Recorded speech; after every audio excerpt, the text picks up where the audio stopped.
In a future Japan, monstrous creatures known as kaiju have emerged. To protect the populace, defense units relentlessly track and engage these beasts in battle. Today, a colossal kaiju attacked the city of Yokohama from the sea. The city's loudspeakers blared continuous warnings, urging residents to evacuate to safety. This attack caught everyone off guard, leading to a hasty evacuation. Authorities broadcasted the kaiju's every move, while the military swiftly deployed their most advanced combat units to the scene. This kaiju stands at a towering 60 meters, and the moment it was within range, the entire defense team received orders to open fire. Every moment of the kaiju battle was broadcast live across various media platforms, with the public expecting the 3rd Division to arrive in Yokohama to annihilate the threat. From above, members of the 3rd Division swiftly descended to encircle the target. The kaiju relentlessly demolished skyscrapers, reducing a section of the city to ruins. The 3rd Division unleashed a barrage of gunfire, causing the beast to roar loudly. They quickly moved in for close combat. Meanwhile, a young woman readied a cannon for a decisive strike. With a single shot, the kaiju was pierced and exploded into a gory mess. Shortly after, cleanup crews arrived to handle the aftermath, while our protagonist, Kafka, observed through binoculars, eating breakfast. Because the monster's corpse was so enormous, Kafka realized his team would have to work overtime again. Meanwhile, Team 3 returned victorious, greeted by the applause of the city's people. They were overjoyed that Team 3 had arrived in time, resulting in no casualties this time. Additionally, the captain of Team 3, a highly skilled and admired young woman named Ashiro Mina, was beloved by many. Although Kafka and Mina had known each other since childhood, they merely passed by each other in silence. While Mina joined the combat team, Kafka was assigned to the cleanup crew. Therefore, Kafka and his teammates' work only began after the battle had ended. Notably, Kafka never received any thanks from the townsfolk, as no one paid attention to those who cleaned up monster corpses. However, this job also carried many hidden dangers and risks. A teammate of Kafka's, due to a moment of inattention, lifted a piece of the kaiju's entrails, causing it to explode and spray acid everywhere, severely injuring him. Gazing at the colossal kaiju corpse, Kafka felt overwhelmed, knowing it would take his team over a week to clean up the mess. To make matters worse, Kafka had been assigned to clean the creature's intestines by his superiors. Hearing this, the team burst into uncontrollable laughter, while also offering their condolences, knowing the intestines were the foulest part, filled with the kaiju's excrement. At the sight of the scene, Kafka felt the urge to vomit up the sandwich he had eaten earlier. Working in such a stench meant he would lose his appetite for dinner that night. That night, despite Kafka's attempts to mask the smell with fragrant body wash, it lingered still. As he settled in, the TV broadcasted a special news report on the resounding victory of Team 3 in Yokohama. Their captain, Mina, at just 27 years old, had already slain hundreds of monsters. Mina was no stranger to Kafka. They had known each other since childhood, vowing together to one day fight and destroy the kaiju.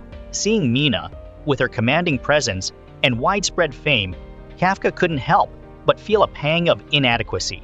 She had become a renowned hero, while he was merely cleaning up monster dung. Nonetheless, Kafka consoled himself, believing that even his humble job was beneficial to the people. It might be dirty and demanding, but as long as he could live a peaceful life, it was enough for him. Yet, the news from the previous night left Kafka deeply unsettled. Upon arriving at work today, Kafka noticed an unusual buzz of excitement. The source of this energy was the arrival of a new team member, Ichikawa Reno. The captain had mentioned that Reno, like Kafka once did, aspired to join the defense team. However, Kafka had long abandoned that dream, choosing instead to become a seasoned field cleaner. Reno, curious about Kafka's decision, questioned why he had given up. Kafka scratched his head and simply replied that he had tried his best, but his limits were just that. He added that Reno would understand when he got older. But Reno, with a cold determination, retorted that he would never abandon his dream. Kafka felt a sting at Reno's words. No matter how he explained it, he couldn't shake the feeling that he appeared as a coward who had forsaken his dreams. Kafka's team rushes to the scene to continue their grim mission. When he heard that Reno was assigned to clean up the organs, Kafka was very excited. However, Kafka soon finds himself tasked with shoveling manure, which makes him bitterly grip his tools as he plunges into work. Witnessing Kafka's fervent dedication, Reno's views began to change slightly. After a tiring day at work, Reno felt nauseous and couldn't swallow any food. Kafka noticed this and felt satisfied, even though he could not eat either. Despite his own discomfort, Kafka kindly threw a carton of milk to Reno, giving him the strength to continue, along with a pair of nose plugs that left the young man bewildered. Reno hesitated to use them, so he was forced to comply with Kafka's urging. Thus, the afternoon cleanup went smoothly, a testament to their reluctant teamwork and Kafka's tireless efforts. Even though everyone had loaded their belongings into the car to leave, Kafka remained at the scene, relieved that the foulest part of the monster had been cleaned up. At that moment, Reno approached Kafka, making him think that Reno wanted to fight with him about the incident that happened at noon. However, Reno sincerely wanted to thank Kafka because thanks to his guidance, Reno was able to overcome the first tiring day of work. Taking this opportunity, Reno informs Kafka that the age limit for joining the self-defense forces has been raised to 33, possibly because Japan's birth rate is decreasing as they now need more people. Reno noticed Kafka's deep sadness when he had to give up his dream of joining the self-defense forces. So Reno shared this news, hoping it might arouse Kafka's determination. Seeing this, Kafka thanked Reno and praised his kindness. Suddenly, a giant kaiju appeared behind Reno, ready to devour him. Luckily, Kafka acted quickly and saved Reno's life. Still, confused and not understanding what is going on, Reno was urged by Kafka to run away and report to his superiors. However, Reno knew this was a remaining beast, and he did not want to leave Kafka alone.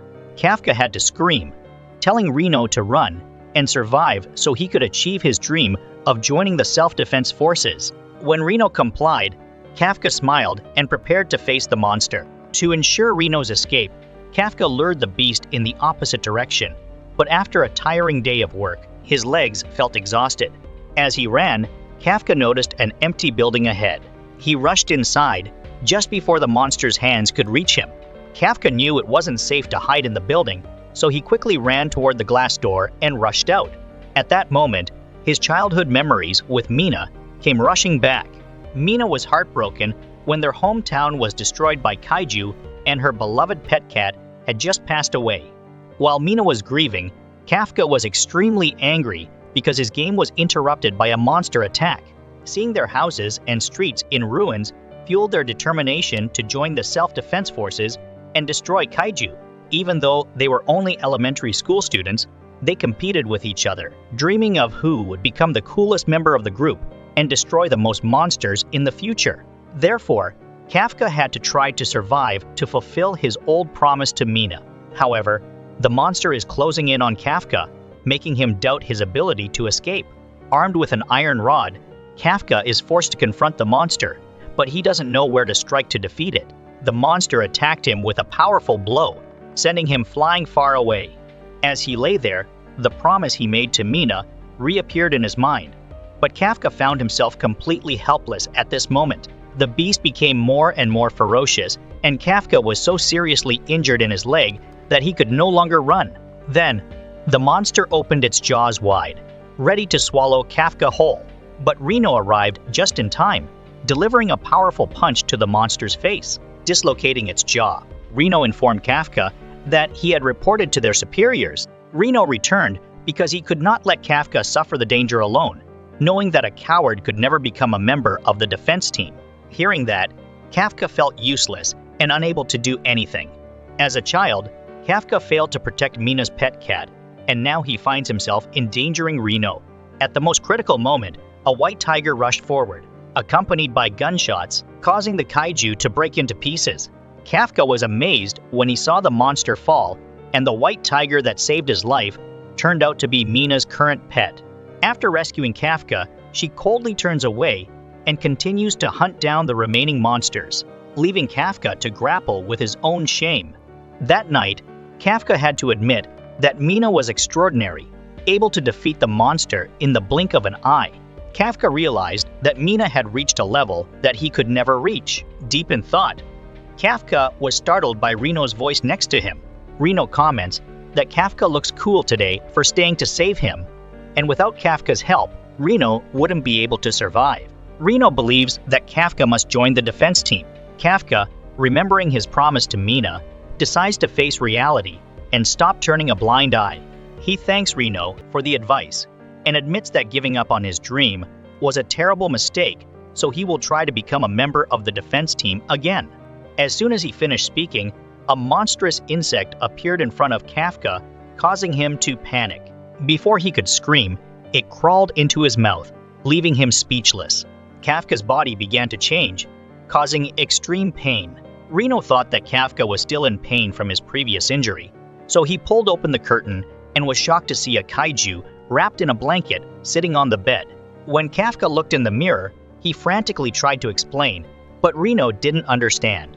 Even worse, an old man passing by the room called his family, forcing Kafka and Reno to flee. Meanwhile, Mina is immersed in memories of her past with Kafka. Back then, Kafka passed on his knowledge of fighting kaiju to her. However, Mina could not shake off her fear because the monsters were much bigger than humans. Sensing her worry, Kafka gently stroked her hair and promised that he would always be by her side. But now, Mina is not fighting alone. Mina considers him a liar. While she was taking a shower, an unexpected call from her superior startled her. The news is terrible. A kaiju has appeared in a hospital south of Yokohama. She quickly mobilized her team to destroy the monster. Remembering Kafka's encouragement made her happy. She even teases him about reading too many manga, which leads to unrealistic notions that embarrass him to no end. Mina believes that if they fight together, they can face any kaiju without fear. However, now she has to maintain the cold attitude of a captain, no longer the carefree girl like before. She orders her team to destroy the monster before it can harm civilians. Defense Team Number 3 quickly warn people about the presence of kaiju, urging them to find shelter or stay indoors and lock their doors. Meanwhile, an old man at the hospital gasped in surprise, causing Kafka to hastily explain and clear up the misunderstanding. But Kafka's confused expression only made the man so scared that he fainted on the spot. When Kafka came to help, he accidentally shattered a wall with just one touch, causing him to fall into a state of panic at his terrible power.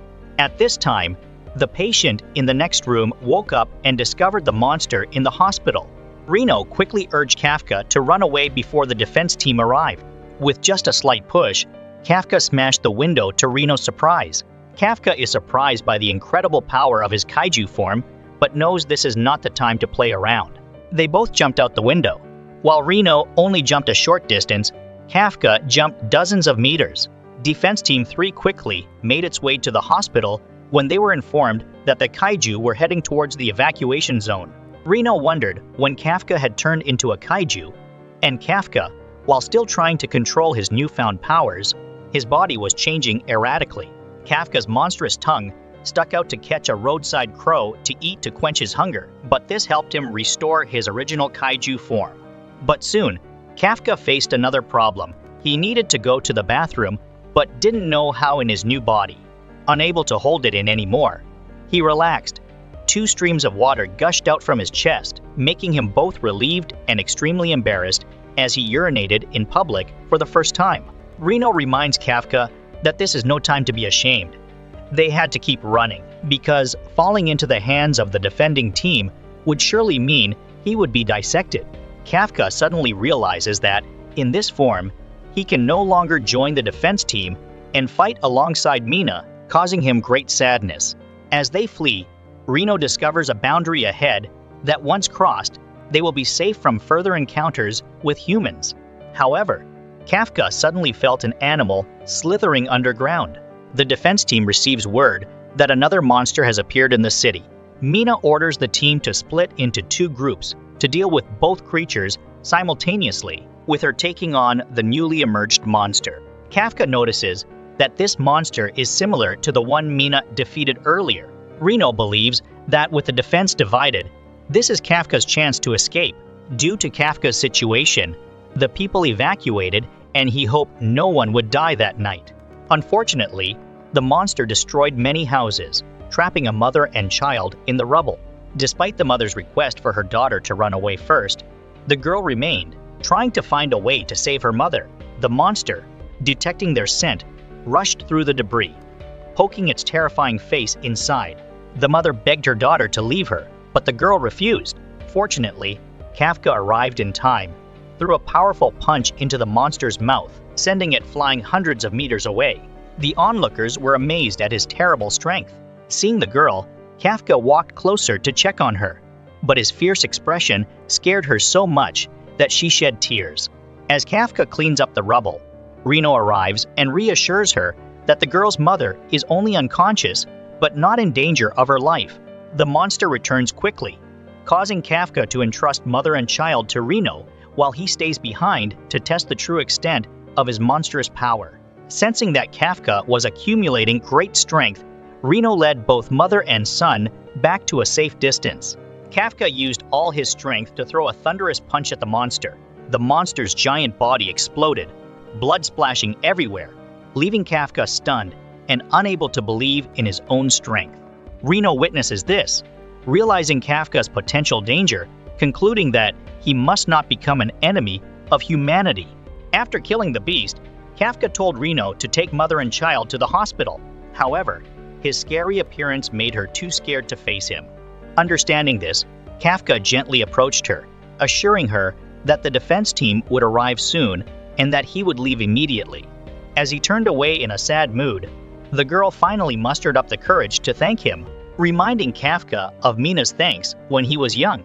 They promised to fight together and destroy all the monsters, so Kafka is determined to pursue his dream of fighting alongside Mina as a true comrade, choosing to stay and face his fate instead of running away.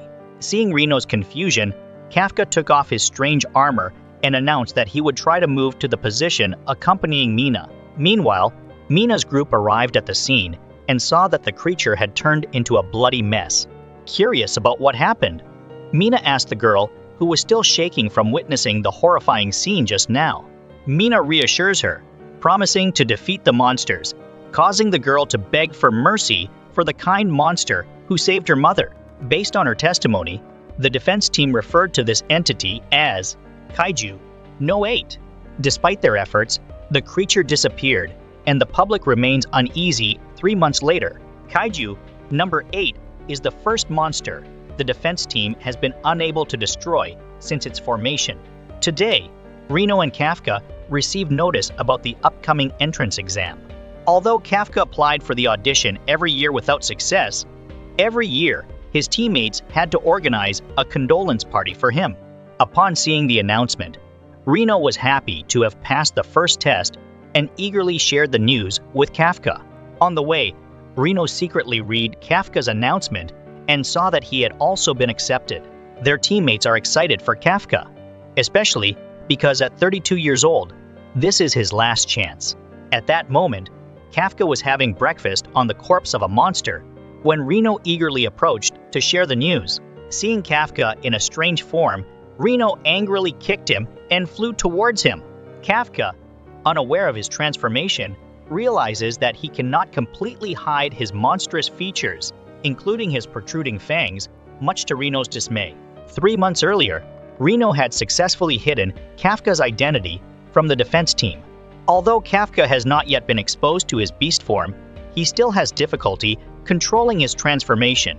Excited to pass the first round, Kafka felt confident that he could hide his monstrous appearance and would finally succeed in the second round, something he had always failed at before.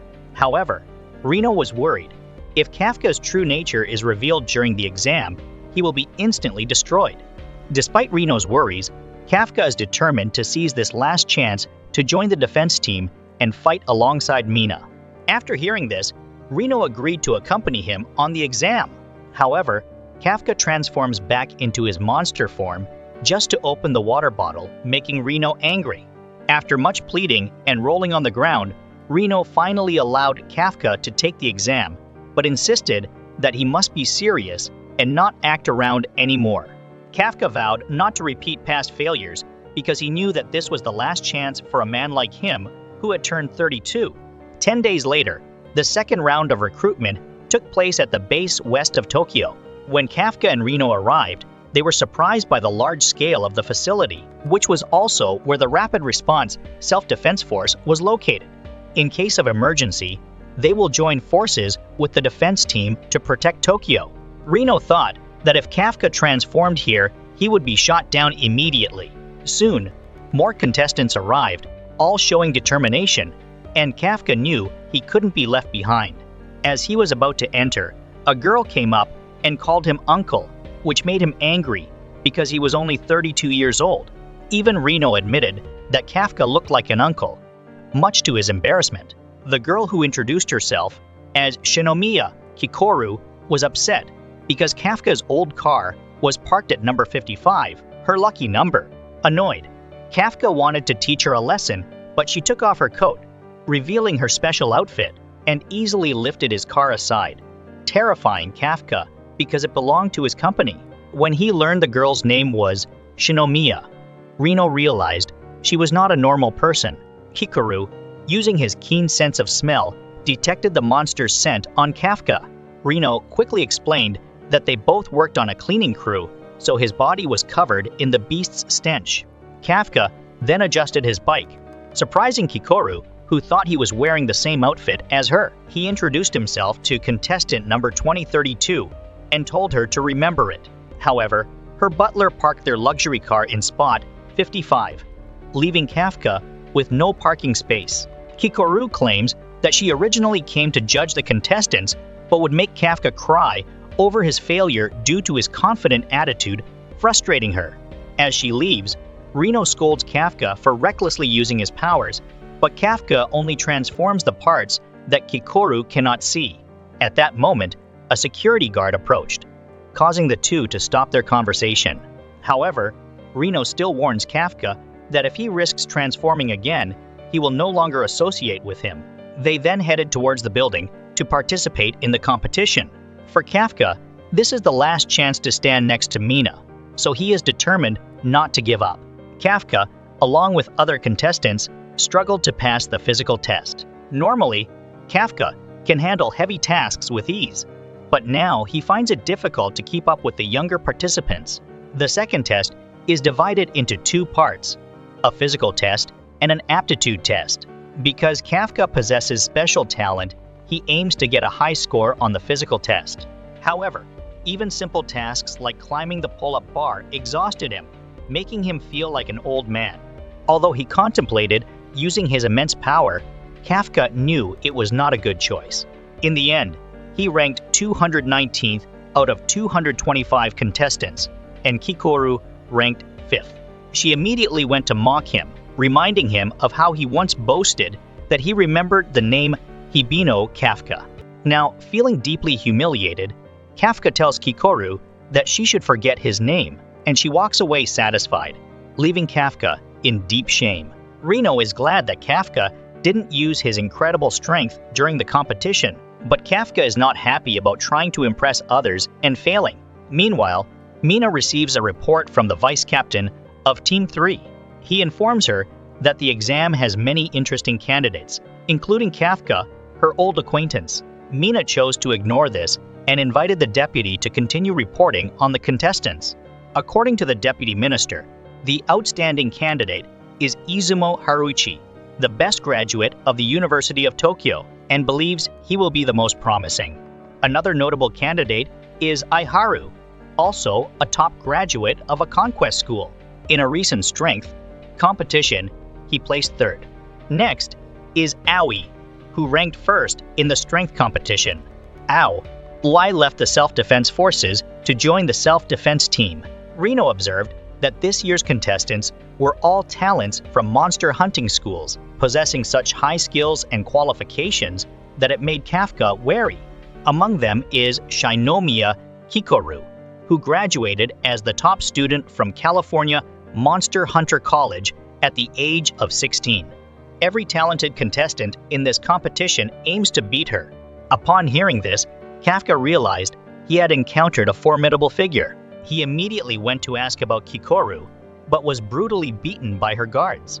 Seeing Kafka's ruined state, the haughty young girl mocked him even more, fueling his determination to make her regret it one day.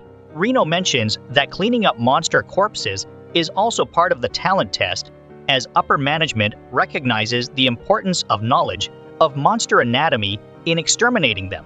Both Kafka and Reno are determined to excel in the next talent test. For this test, Soshiro, the vice captain of the third team, was assigned to supervise the candidates. He quickly opened a second training area, a place for competitions. Reno and Kafka hope this will be an anatomy exam to show off their skills. However, when the gate opens, Soshiro announces that this is a monster hunting test. The sight of the bloodthirsty beasts inside made them both scream in horror. One animal even tried to pounce on Soshiro, causing Kafka to panic even more. Luckily, the gate has automatic sensors that prevent the monsters from escaping, leaving the beast helplessly scratching outside. While Kafka looked disappointed, the other contestants were full of confidence. Kikoru laughed happily at Kafka's panicked attitude. Despite the monster hunting mission, Soshiro assured the contestants there would be no bare-knuckle fighting because upper management had prepared special suits produced by Izumo Technology Company. As soon as Reno equipped the suit, it immediately clung to his body, blending into his muscles, making him feel an unbelievable surge of strength. According to Soshiro, the suit is made from monster tissue to greatly enhance the wearer's fighting ability. It's the latest device designed to help party members fight and kill monsters. After the contestants put on their suits, Konami, an employee of the third team, began measuring each person's power output. Reno was first, and his fighting power was measured at 8%, while the other contestants scored above 10%. Konami was surprised because it was impressive that every year only one person scored above 10%. However, this year saw several contestants surpass that threshold, making it the most successful year to date. In particular, Shino Miya Kikoru achieved 46% power, shocking Soshiro because her power had reached the level of a squad leader. Everyone on the third team acknowledged Kikoru as the most talented contestant in the competition's history. Reno, feeling discouraged with his 8% score, was reassured by Soshiro that achieving 8% was already excellent. In reality, scoring above 0% meant qualifying for the defense team, and Soshiro had never seen anyone score 0%. However, despite Kafka's best efforts, he only achieved 0% output power, making Soshiro laugh at the unprecedented sight of such a weak person. Kafka, realizing his terrible score, knew he had to do something, because 0% would mean elimination. On the other hand, Hikaru is eager to witness Kafka's power, as she once saw him perform in the parking lot.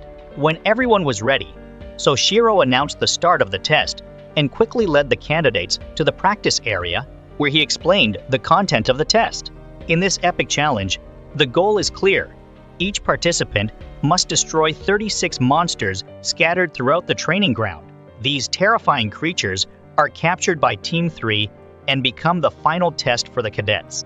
Armed with weapons capable of destroying these monsters, every contestant is closely monitored by drones, allowing the judges to track their every move. If participants face life-threatening danger, the judges will activate a safety shield to protect them.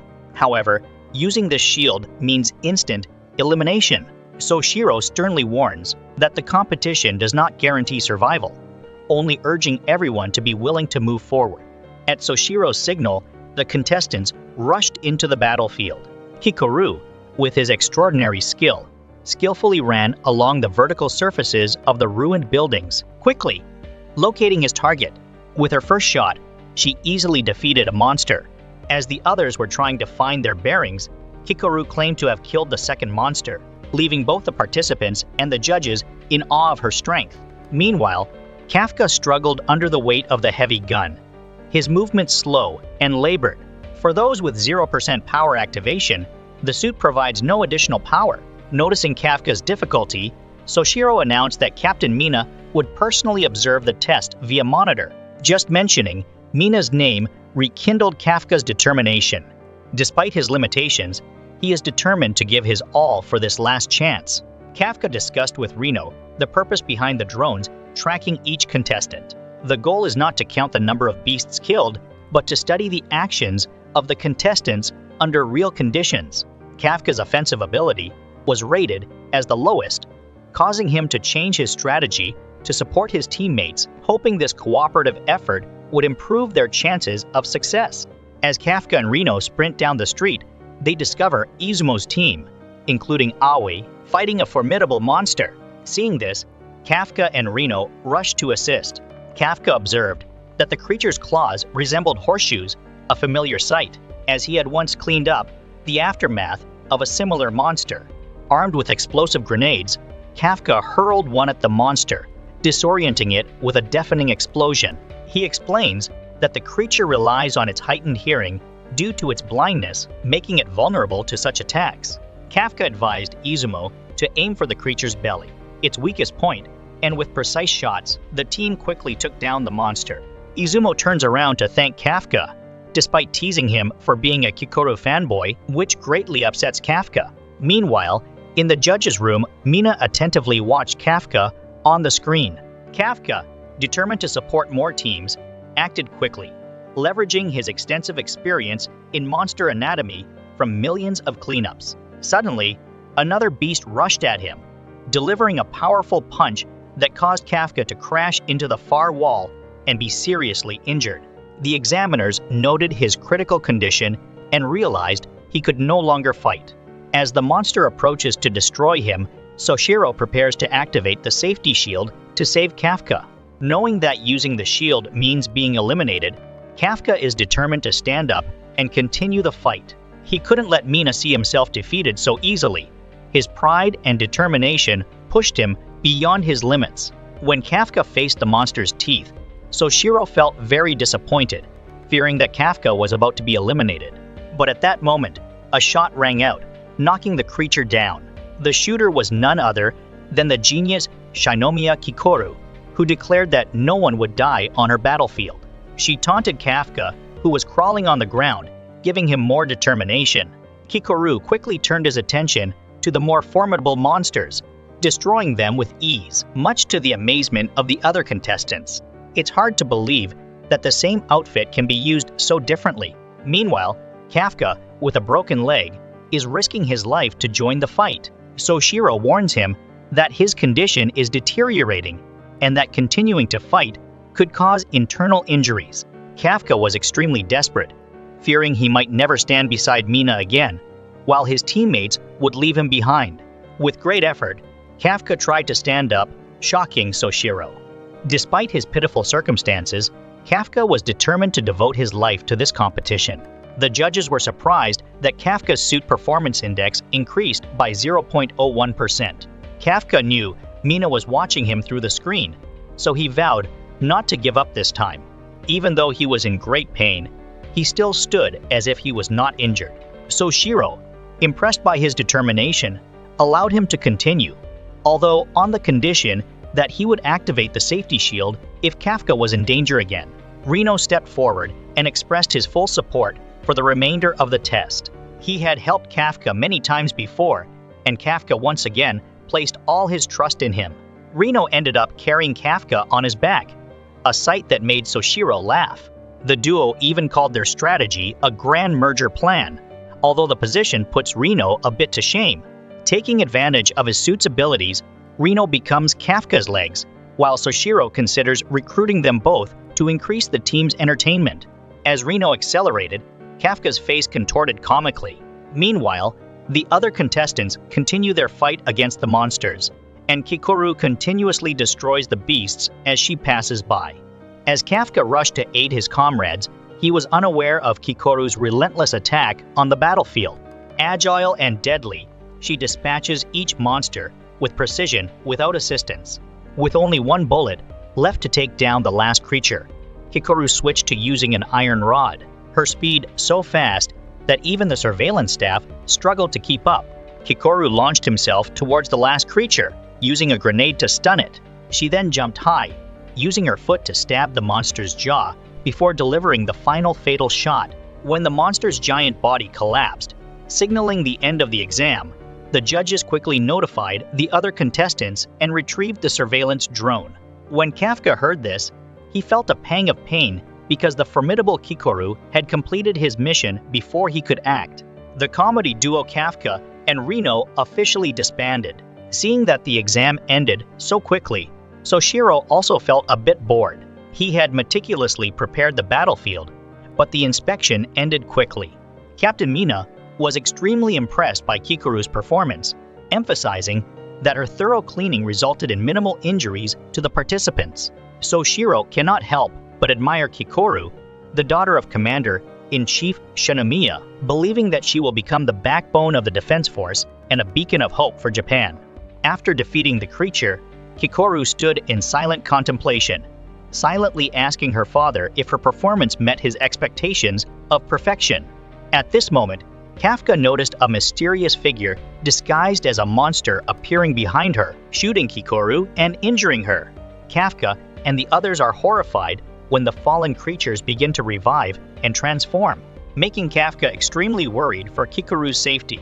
Thanks to his quick reflexes and shield, Kikoru protects his heart from the deadly attack, while the mysterious attacker uses some unknown power to revive the monster. And when the monster spoke, Kikoru appeared both surprised and scared, because this was the first time she met a monster that could talk like a human. He unleashed a relentless attack on Kikoru, causing her to scream in pain. The judge, upon hearing her screams, knew something had been missed.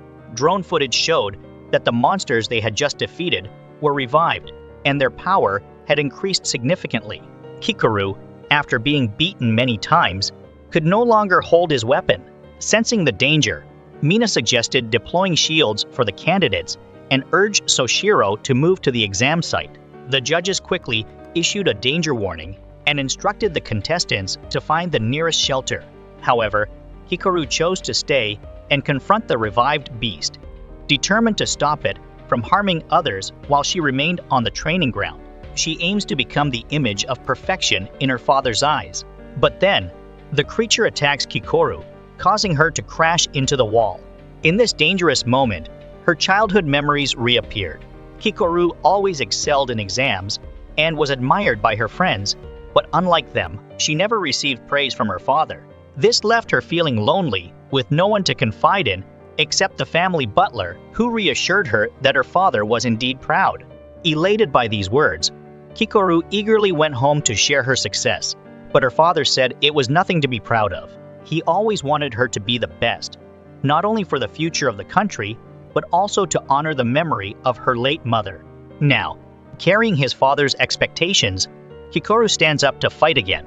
Even though the monster's attacks were relentless, and one of her arms was broken in several places, leaving her unable to hold a gun, Kikoru refused to back down. She needed to become the perfect daughter her father envisioned. At this moment, the jury's drone spotted Kikoru with the monster. They observed that the monster's previously removed attacking limbs had regenerated. This important information was immediately relayed to Mina and Soshiro, urging them to rush to the scene. The monster is gathering its strength to finish off Kikoru, leaving her in despair, silently apologizing to her father for not meeting his expectations of perfection. Just as the monster unleashed its final attack, Kafka arrived just in time and assured her that she had done well. With those words, Kafka blocked the monster's attack, shielding Kikoru. Kafka then transforms into his full monster form, surprising Kikoru. He thanks her for staying and fighting, ensuring the safe evacuation of the others. Meanwhile, the other contestants retreated toward cover, shooting flares to guide their teammates. However, Reno refused to evacuate. He needed to find Kafka. Before that, they received news that Kikoru was fighting the monster to hold it back. The command center ordered all contestants to quickly leave the training area, but Kafka had disappeared, making Reno worry he would use his beast powers. Fearing that Kafka might transform, Reno rushes to find him. Returning to the battlefield, Kikoru is stunned to learn that Kafka is a monster.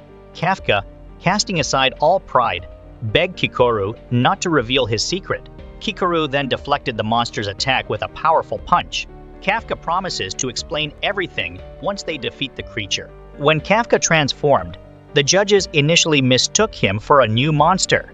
The monster's strength is rated at an impressive 98 points. When Soshiro heard the news, he thought there was a serious problem with the scoring machine. Because if this beast's strength is truly rated at 98, it will be among the strongest in history. Kafka, now filled with power, prepares to destroy the creature with a single decisive blow. If he does not act quickly and decisively, the self-defense forces will soon arrive. Immediately, Kafka and the creature simultaneously threw punches.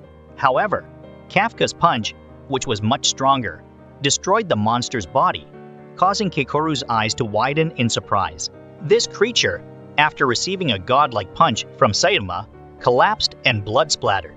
However, the monster's internal organs still convulsed, causing Kafka to kneel down and beg it to die. Only when the monster's corpse stopped moving did Clown Lord Kafka breathe a sigh of relief. He then charged at Kikoru, quickly destroying the remaining creature behind her. He sternly reminded Kikoru to be more cautious and not fight so recklessly. Reno arrives, reprimanding Kafka for haphazardly transforming again. However, when they saw Kikoru faint, they stopped arguing to take care of her. A few minutes later, Mina and Soshiro arrived at the scene. Soshiro found this scene strangely familiar, as if he had seen it somewhere before. The control room reported that Kafka's group of 3 had returned to their safe haven. Soshiro felt relieved that all the participants were safe. He mused that if Kikoru could defeat this revived beast, then she would be truly formidable. However, the explosion site holds many mysteries, and Team 3 needs to investigate further. Soshiro noticed that the surrounding scene looked exactly like the scene 3 months ago, making him wonder if the two incidents were related. After the exam, Kafka was injured, so he is currently in the hospital receiving treatment. Meanwhile, Kikoru is being treated with the self-defense force's most advanced equipment. The competition rekindled Kafka's determination, reaffirming his decision to pursue his dream. Outside, Mina overhears Kafka's thoughts and quickly enters the room to thank them for saving Kikoru. At that time, Kafka wanted to call Mina's name, but held back. He believed he needed to become a full-fledged member of the self-defense forces before he was worthy of speaking to her. Kafka hopes Mina will follow his journey ahead. Meanwhile, Kikoru lies in a glass chamber, receiving treatment. She repeatedly mumbled apologies to her father in her dreams, showing how deeply she was haunted by him.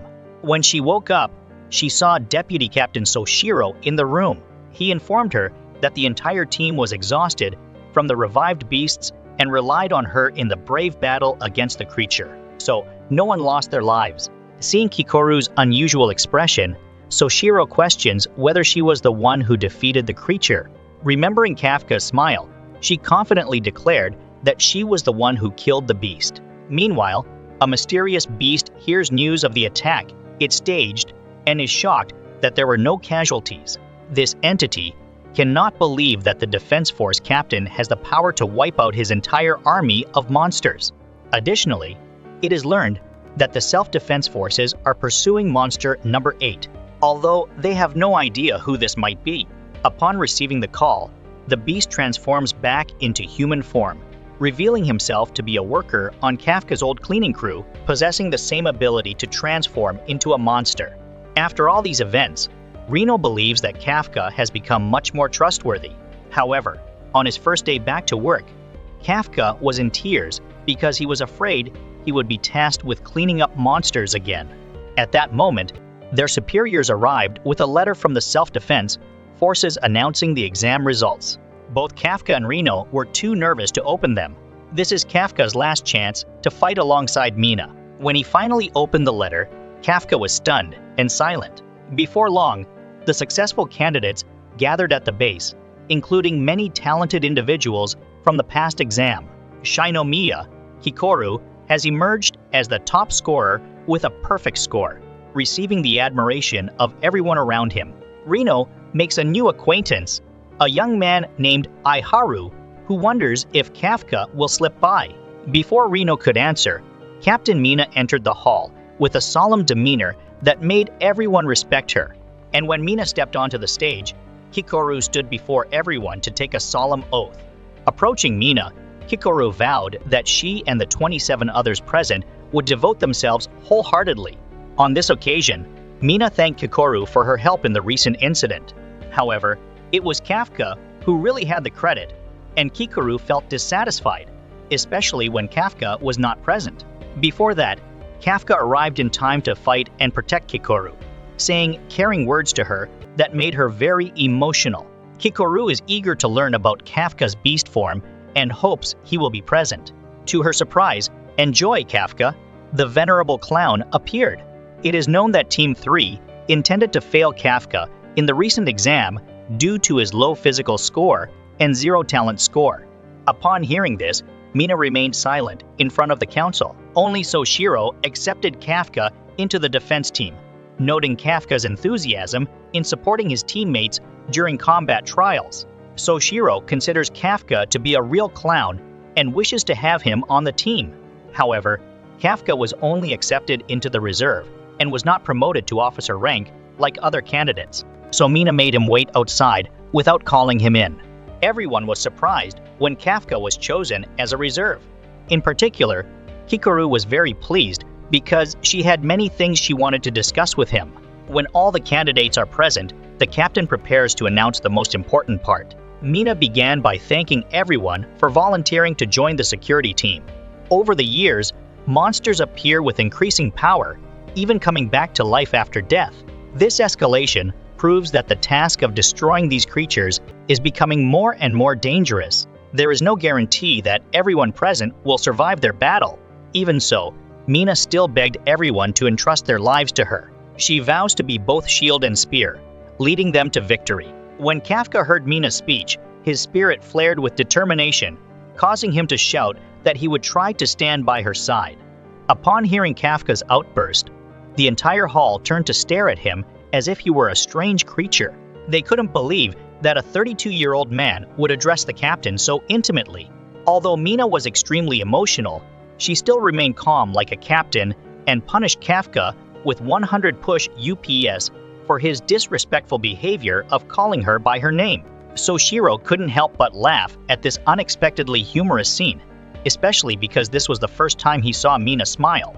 He realized that recruiting Kafka was a wise decision, as his antics brought a lighter atmosphere to the place. However, Soshiro harbors doubts about Kafka, especially after recent events. When the monsters revived, a new monster with 98 power appeared from nowhere.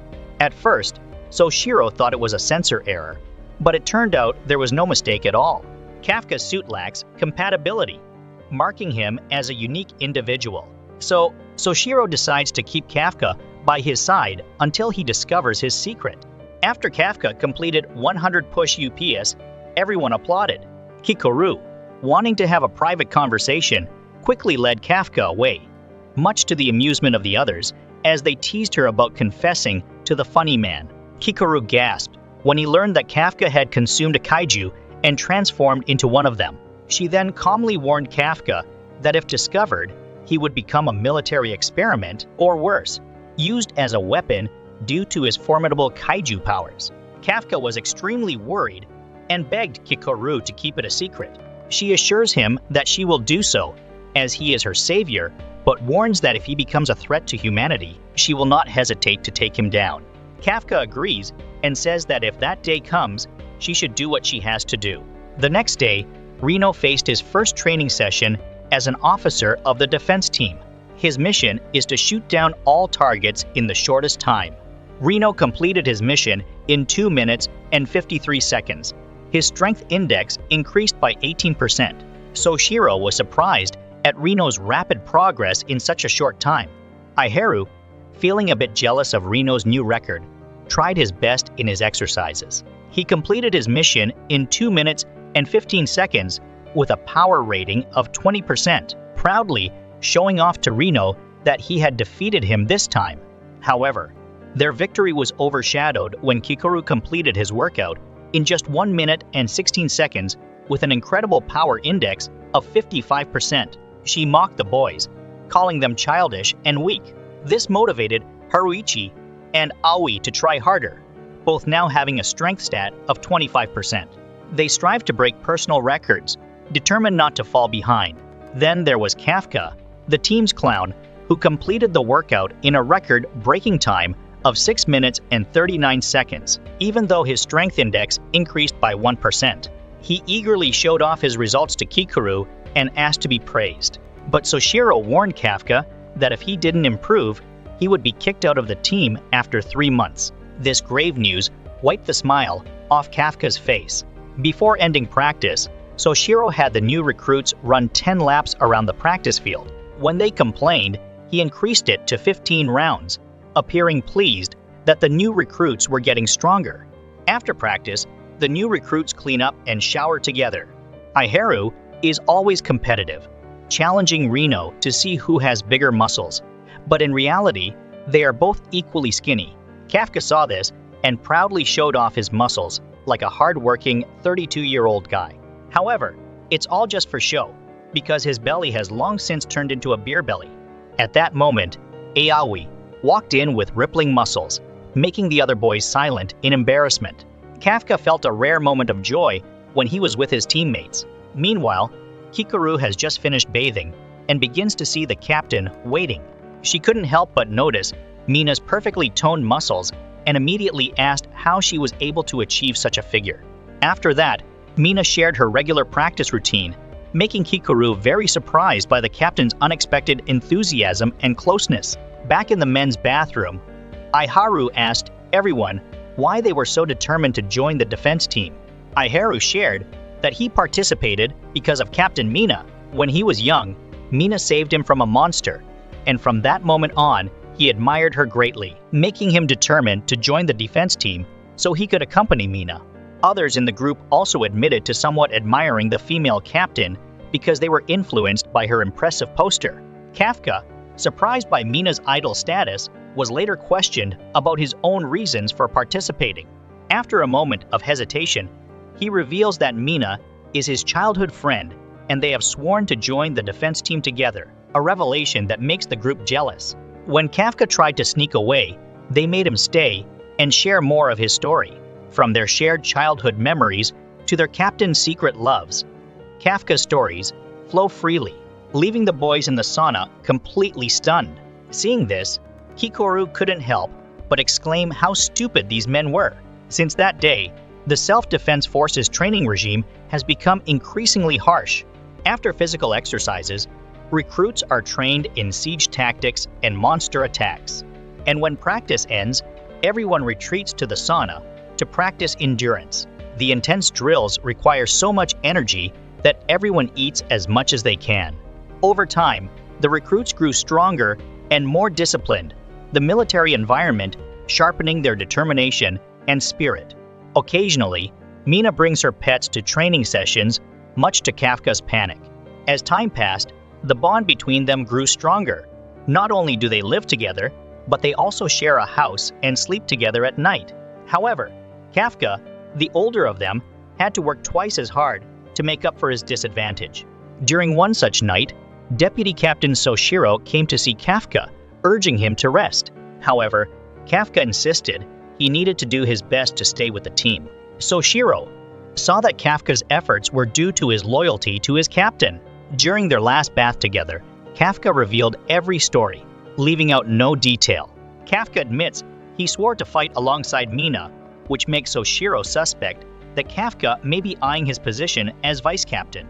At first, Kafka hesitated, afraid of angering Soshiro, but right after that, he said he was eyeing the vice captain position, making Soshiro upset.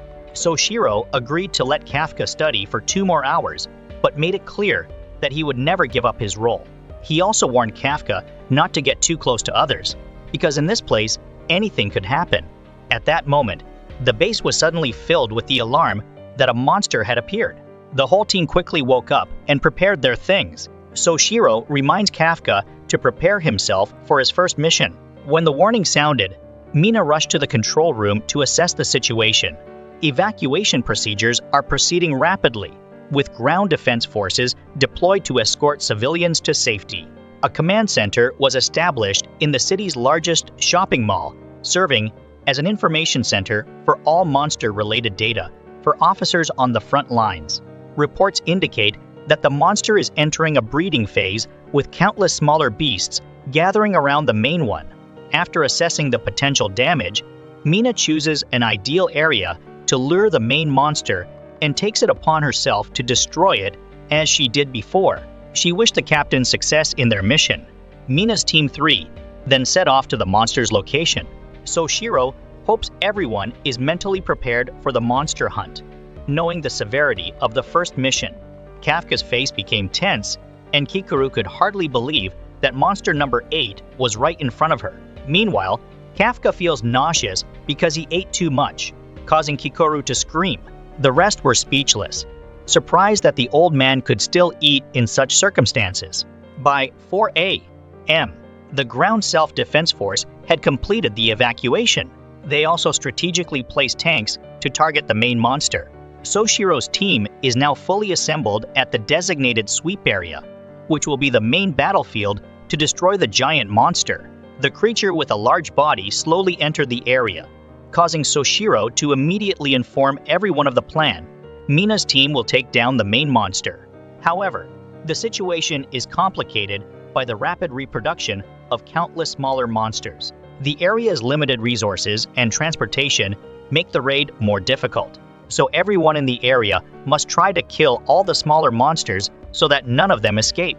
This mission is important because failure will result in significant destruction to the entire city.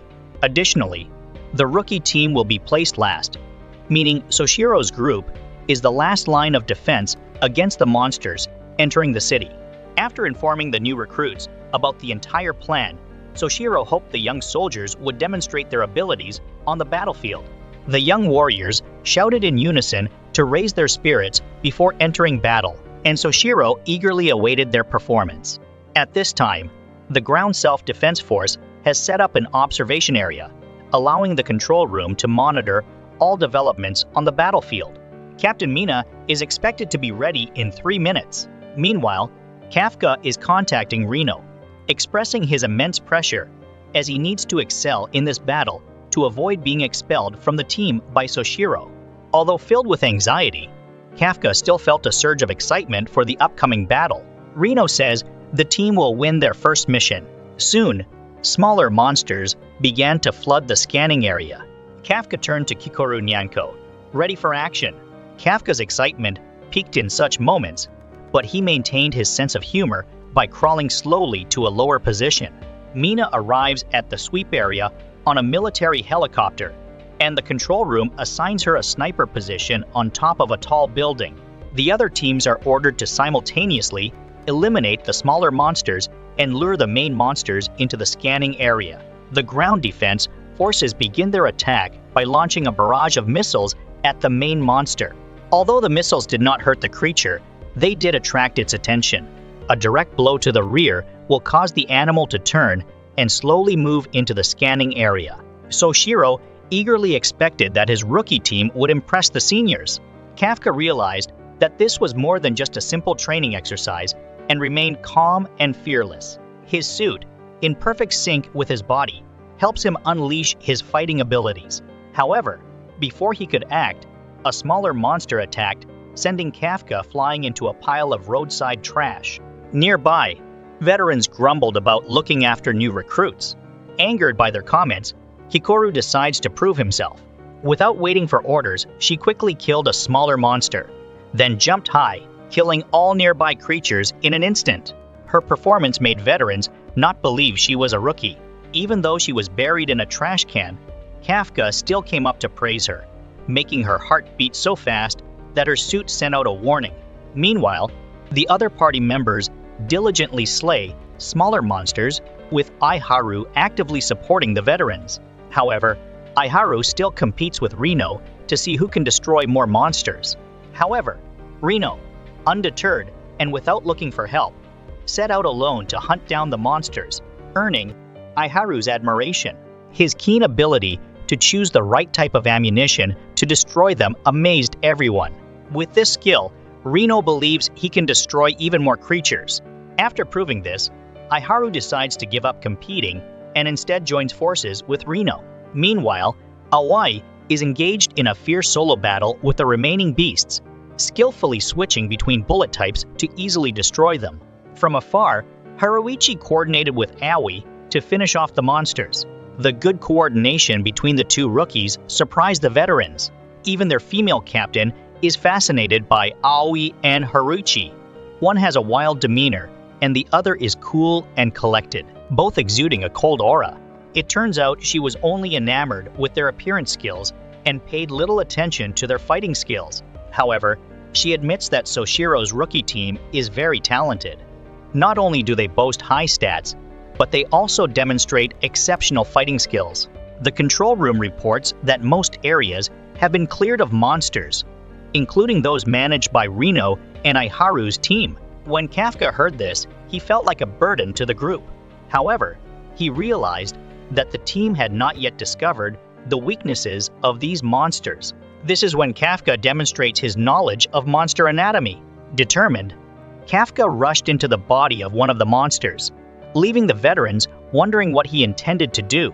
Inside, Kafka meticulously dissected the creature to examine its internal organs. He identified the monster as a fungus. Kafka immediately told Soshiro that the creature's core was at the back of its neck and that those with lower fighting strength should aim from the sides. In addition, the monsters also possess reproductive organs on the back. If not destroyed, they will continue to multiply. Hearing that, Soshiro praised Kafka for his excellent work and reported the findings to the control room, ensuring the information was disseminated to all team members. Soshiro expressed gratitude to Kafka, asserting that his invaluable knowledge greatly assisted the team. Proud of his contribution, Kafka is determined to strive harder, dreaming of the day he can stand side by side with Mina. At that very moment, Kafka saw the main monster enter the sweep area, and the defense team members began attacking its legs. On this side, Captain Mina, with her special gun, had locked onto her target. In such a critical moment, she remembered the bet with Kafka from years ago about who would be the coolest in the defense team. Today, Mina would prove her strength to him. She activated the combat unit, pushing her power output to 96%. Only those with such strength could wield this gun. As Mina fired, the bullet shot straight towards the main monster, creating a massive hole in its body. Soshiro hoped Kafka would witness the might of the girl he wished to stand beside. Within seconds, Mina reloaded, and her next shot blew off the monster's head. The monster's life force was gone, and it was collapsing. Mina continued with a third shot, obliterating its insides. The control room reported the monster was completely destroyed. Yet, Mina, still energized, loaded a fourth bullet, leaving the control room in awe. The monster was already dead, but Mina wanted to obliterate it entirely. Kafka could only marvel at Mina's power. Soshiro approached, advising Kafka to give up his intention, as fighting alongside Mina required equal strength. However, Kafka knew Soshiro wasn't as strong as Mina. Soshiro admitted his weapon activating combat power was lower than Mina's, making it impossible to kill large monsters. But for smaller ones, Soshiro only needed a few moves. Indeed, before Kafka could even react, Soshiro had drawn his sword and sliced the small monster into pieces. Soshiro's blade moved with such speed that Kafka's eyes couldn't keep up. Soshiro, it turned out, hailed from a lineage of monster hunters dating back centuries, making him exceptionally skilled with melee weapons. Mina, meanwhile, informed Soshiro that she had dealt with the main monster. As they halted their conversation, the real battle began. Smaller creatures were multiplying on the corpse of the main beast. If not swiftly eradicated, these creatures would overrun the city. Soshiro rallied the team for the final fight, encouraging them with the promise of breakfast afterward. Aoi and Haruichi, sweating profusely at the sight of the monsters, were scolded by their seniors for tiring so easily. Their squad leader boosted their spirits, and they charged forward with renewed vigor. The control room noted the rookies' fatigue, which had diminished their combat effectiveness, but Soshiro believed this mission would help them grow. Typically, the squad members' combat power activation ranged between 20 to 30%, but a few talents surpassed this, advancing to captaincy. The first rookie to achieve this was Shinomiya Kikoru. Soshiro also saw potential in Rino, who was improving daily, much to Aiharu's admiration as he couldn't keep up with Rino. After clearing the surrounding monsters, Rino and Aiharu moved to support other teams. On their way, they encountered someone in the cleanup crew uniform. Assuming he was lost, Aiharu told him to head home. However, when the man turned, he revealed himself as the human-like monster from before. Meanwhile, the cleanup crew observed the defense team battling monsters, wondering where the new member had gone, unaware he was with Rino and Aiharu. Initially mistaking him for a cleanup crew member, they were caught off guard when he raised a hand and shot at Aiharu, who couldn't dodge in time. Fortunately, the creature, still adjusting to its form, missed Aiharu's heart, but inflicted unbearable pain. Realizing his true identity, they recognized him as the one who had previously bested Kikoru and caused havoc during the exam. He declared he wouldn't leave empty-handed, intending to capture the two as specimens. Faced with this dangerous situation, Rino immediately tried to contact his captain to ask for reinforcements. However, this area is a remote space that monsters have created, making communication useless. Meanwhile, the monster switched its target to Rino, causing many wounds on his body. Fortunately, Rino had previously mastered the art of dodging, preventing this creature from attacking his weak point. Even so, the monster's bullets broke all the safety shields on his suit. Previously, Kikoru recounted to Rino and Kafka her encounter with the monster, noting that its fingers would grow larger before attacking. Rino, now used to its movements, dodged the incoming bullets. However, this creature is formidable, capable of deflecting Rino's shots. When communications were cut off, Rino instructed Aiharu to flee the area and call for backup. Seeing this, the beast rushed towards Aiharu, forcing Rino to cover him and help him escape. Then, Aiharu realized that now was not the time to compete. He had no choice but to leave Rino behind and seek more help. At this moment, fear overwhelmed Rino as he remembered that Kikoru had also failed against the monster. Thinking about how Kafka once risked his life to protect himself, Rino was determined to sacrifice himself for his teammates. Grasping his gun, Rino charged at the monster, shooting nonstop to buy time for Aiharu to escape. However, midway through his retreat, Aiharu ran into trouble. He couldn't understand what motivated Rino's newfound bravery in battle. Previously, the vice commander had mentioned that everyone had a strength barrier of around 30%, but Aiharu was stuck at 20%, unable to advance. To be able to accompany Mina, he strengthens his determination to become stronger. And now, seeing Rino surpass him so easily has ignited a burning disappointment in Aiharu, forcing him to return to Rino's side. The monster's speed is incredible, making it almost impossible for Rino to hit. Furthermore, this creature comprehended that Rino had studied its abilities. Thus, this time, it would wield a new power, sprouting an additional pair of arms. As the beast launched an attack at Rino, Aiharu swiftly returned, embracing Rino and dodging the strike. Rino was baffled by Aiharu's decision to come back. Aiharu, on the other hand, recalled the time Mina protected him. Aiharu despised himself for always being the one shielded by others. This time, he resolved not to let Rino save him. Instead, Aiharu would fight to save Rino. Witnessing this extraordinary friendship left the beast in bewilderment. Rino decided against calling for reinforcements, reasoning that by the time help arrived, he would be a corpse. The beast would not allow anyone to escape its domain, so the two had to fight together to defeat it here and now. However, Aiharu's body was severely injured. Therefore, Aiharu would support Rino, enabling him to fight the beast with all his might. With that, Rino charged forward as Aiharu fired lightning rounds, paralyzing the beast and preventing it from moving. Seeing the beast about to shoot, Aiharu dodged just in time. Now, the lightning rounds had completely immobilized the beast. Rino unleashed the full power of his suit, launching powerful shots at the creature. He hoped the suit would make him stronger than both Kikoru and Captain Mina. Reno fired continuously, filling the air with dust and smoke. However, the beast conjured a wall of dead monster bodies to shield itself from Reno's bullets. The beast hid behind this wall, emerging unscathed. When it emerged, it launched a relentless attack on Reno, forcing him to take the full brunt of its assault. Soshiro received news that Aiharu and Reno had gone missing and could not be contacted. Kafka, hearing this, was deeply worried for them. Moreover, the corpses of the monstrous beasts around them were starting to twitch. Kikoru also arrived to inform Kafka that the monster from before might be appearing here. Kafka thus concluded that Aiharu and Reno had likely been attacked by this creature. After a fierce struggle, Reno finally succumbed to the monster. His body burned with fever, a sign that he had lost a lot of blood. Despite this, Reno tried to staunch his wounds and stand up to continue fighting. Seeing Reno still move, the monster decided to finish him off immediately.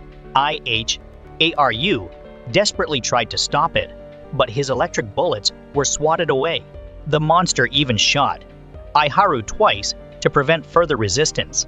The creature intended to capture Reno as an experiment subject, but first, it tortured Reno before Aiharu's helpless eyes. Seeing his comrade tortured, Reno could only lie in pain. With his last bit of strength, Aiharu reached for the gun in front of him.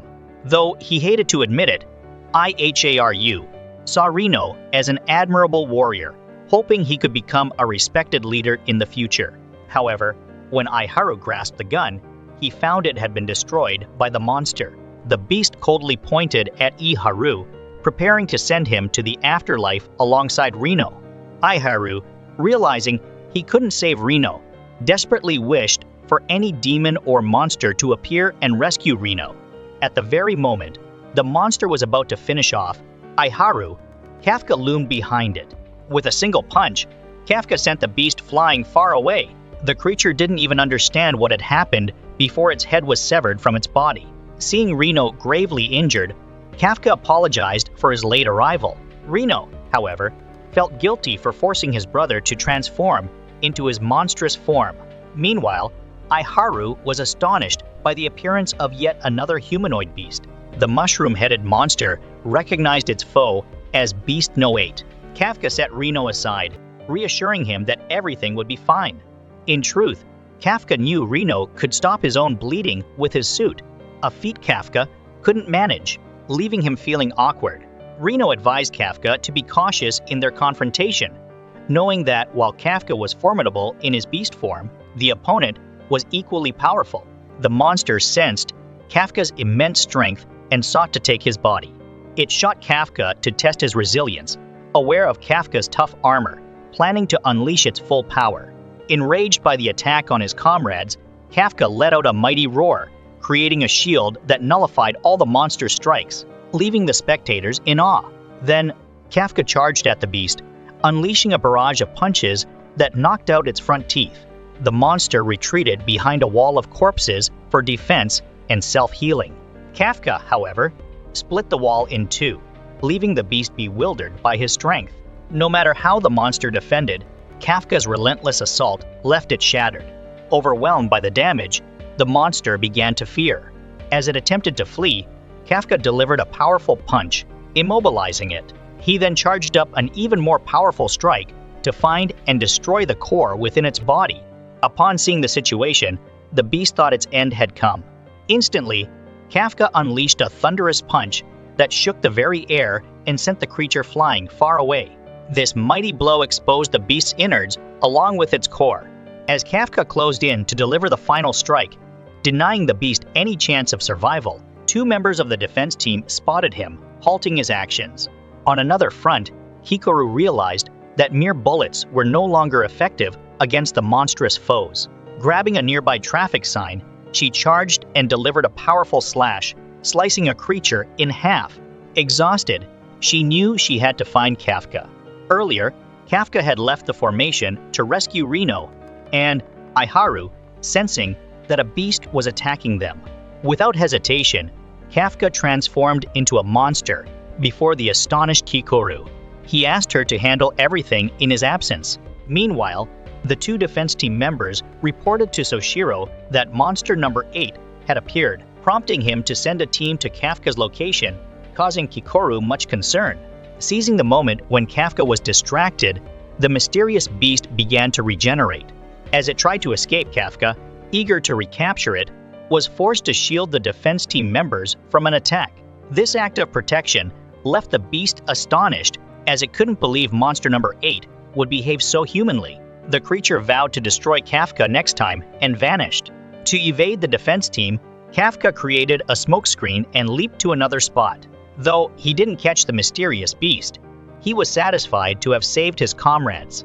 Just as he sought a place to revert to his human form, the deputy captain, Soshiro, discovered him, elated to finally find monster number 8. Afterward, Soshiro announced to all team members that he had located the target. Initially, Soshiro believed that monster number 8 had attacked his subordinates, unaware that Kafka had just fought to save Rino and Aiharu.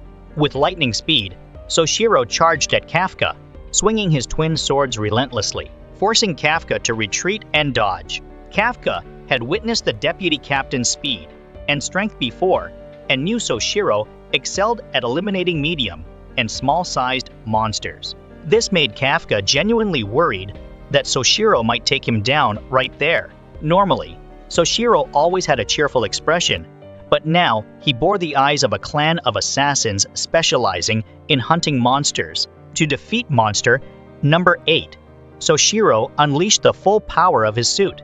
Astonishingly, his power level reached 92%, and he was ready to slay Kafka. Facing Soshiro, Kafka was at a loss for action. He hesitated, unsure if his previous powerful punch would affect Soshiro. But before he could decide, Soshiro launched a surprise slash, catching Kafka off guard. Kafka realized that if he kept fighting defensively, he would soon be overwhelmed by Soshiro's relentless attacks. Soshiro's speed was unmatched, and he drove Kafka across the street, his blades slicing through the air continuously, making Kafka struggle to evade. Kafka's movements now resembled those of a monstrous assassin. Each slash from Soshiro stripped away chunks of Kafka's beastly hide. Kafka had to admit that Soshiro was in a league of his own compared to anyone he had ever faced. Despite dodging as quickly as possible, Kafka took a blow that exposed his core, forcing him to expend considerable energy to regenerate.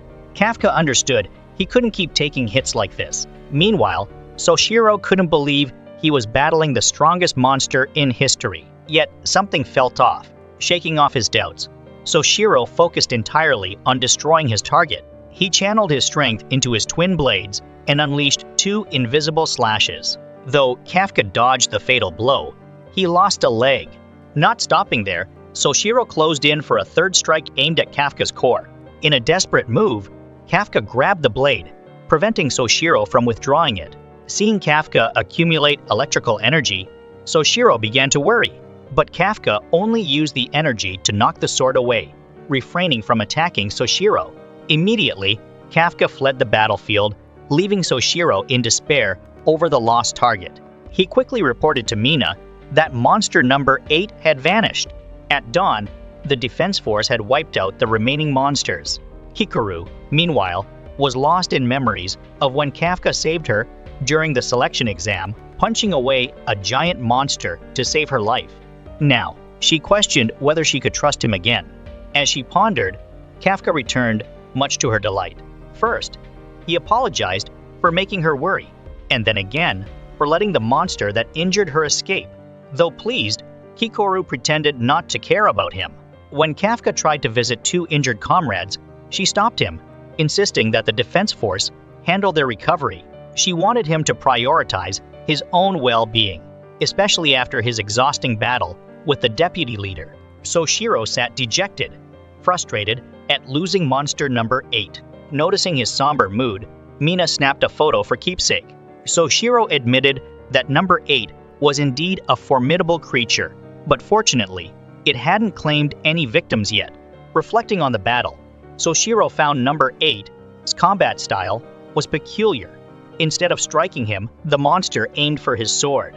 At times, Soshiro felt as if he were fighting a human rather than a beast. Mina advised him to rest, stressing that regardless of what number 8 was, they must destroy it without hesitation. Suddenly, a squad leader's shout over the intercom startled them both. He had urgent news from Reno and Aiharu. The monster that attacked them was the same one from the exam and could transform into a human form, shocking both the leader and the deputy. After being pummeled by Kafka, the monster lost its ability to regenerate. Staggering like a lost soul, it encountered a pedestrian who demanded it move out of the way. The monster merely raised a finger, confusing the pedestrian before transforming and devouring him. With a new body, the creature learned it had been dubbed Monster Number 9 by the Defense Force. Realizing it had been exposed, the monster chose to hide until it adjusted to its new form. Days later, Reno awoke, much to Kafka's delight. Concerned by Kafka, Reno received a playful knock on the head. He thanked Kafka for saving both him and Aiharu. Unexpectedly, Aiharu lay in the next bed, prompting Kikoru to hastily explain Kafka's role in discovering the monster's reproductive organs. Thankfully, Aiharu believed her, sparing Kafka from exposure as a monster. Aiharu remarked how cool number 8 was, able to decapitate number 9 with a single punch. Embarrassed by the praise, Kafka blushed with joy. The Defense Force's 3rd Division celebrated Reno and Aiharu's recovery and the new recruit's first successful mission with a grand feast. This event, delayed until the duo's release from the hospital, featured high-quality beef and was hosted at Haruichi's home. Kafka learned that Haruichi was the heir to the Izumo Weapons Corporation, the producer of the Defense Force's gear. Kafka had initially asked Haruichi to find a good restaurant, but Haruichi opted to host an extravagant party instead. Soon after, the vice captain appeared to congratulate the group of rookies for completing their first mission. Post-mission celebrations were rare, so Soshiro hoped everyone would enjoy this one to the fullest. Together, they raised their glasses, marking the start of the festivities. Reno expressed gratitude to the vice captain for arranging such a joyful occasion, but Soshiro declared that the real party was just beginning. Just as he finished speaking, Hikaru began to taunt Aiharu for being a weakling who always wanted to fight. Meanwhile, Ai and Haruichi were verbally sparring about who had been more useful in battle. Uncle Kafka, already tipsy, started complaining about the shoddy equipment from Haruichi's family. Reno found himself at a loss as the entire group seemed to argue like a bustling marketplace. In reality, they were recounting their intense battles with the monsters, reflecting on their shortcomings from the recent mission. It was clear that everyone wanted to become stronger. However, as the drinks flowed, the banter turned into full-blown arguments. Uncle Kafka even challenged Aoi to an arm wrestling match. The vice captain laughed heartily, declaring it a lively and entertaining party.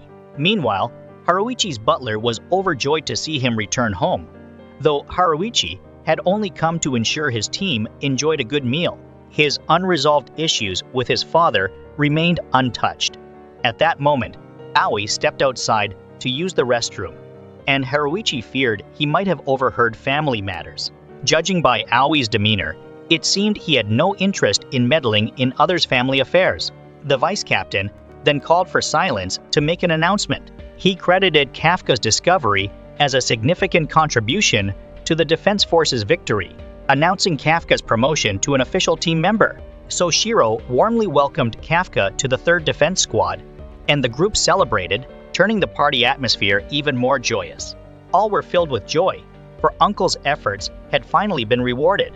Witnessing everyone's happiness, Aoi hoped that, in future battles, none of them would have to make the ultimate sacrifice.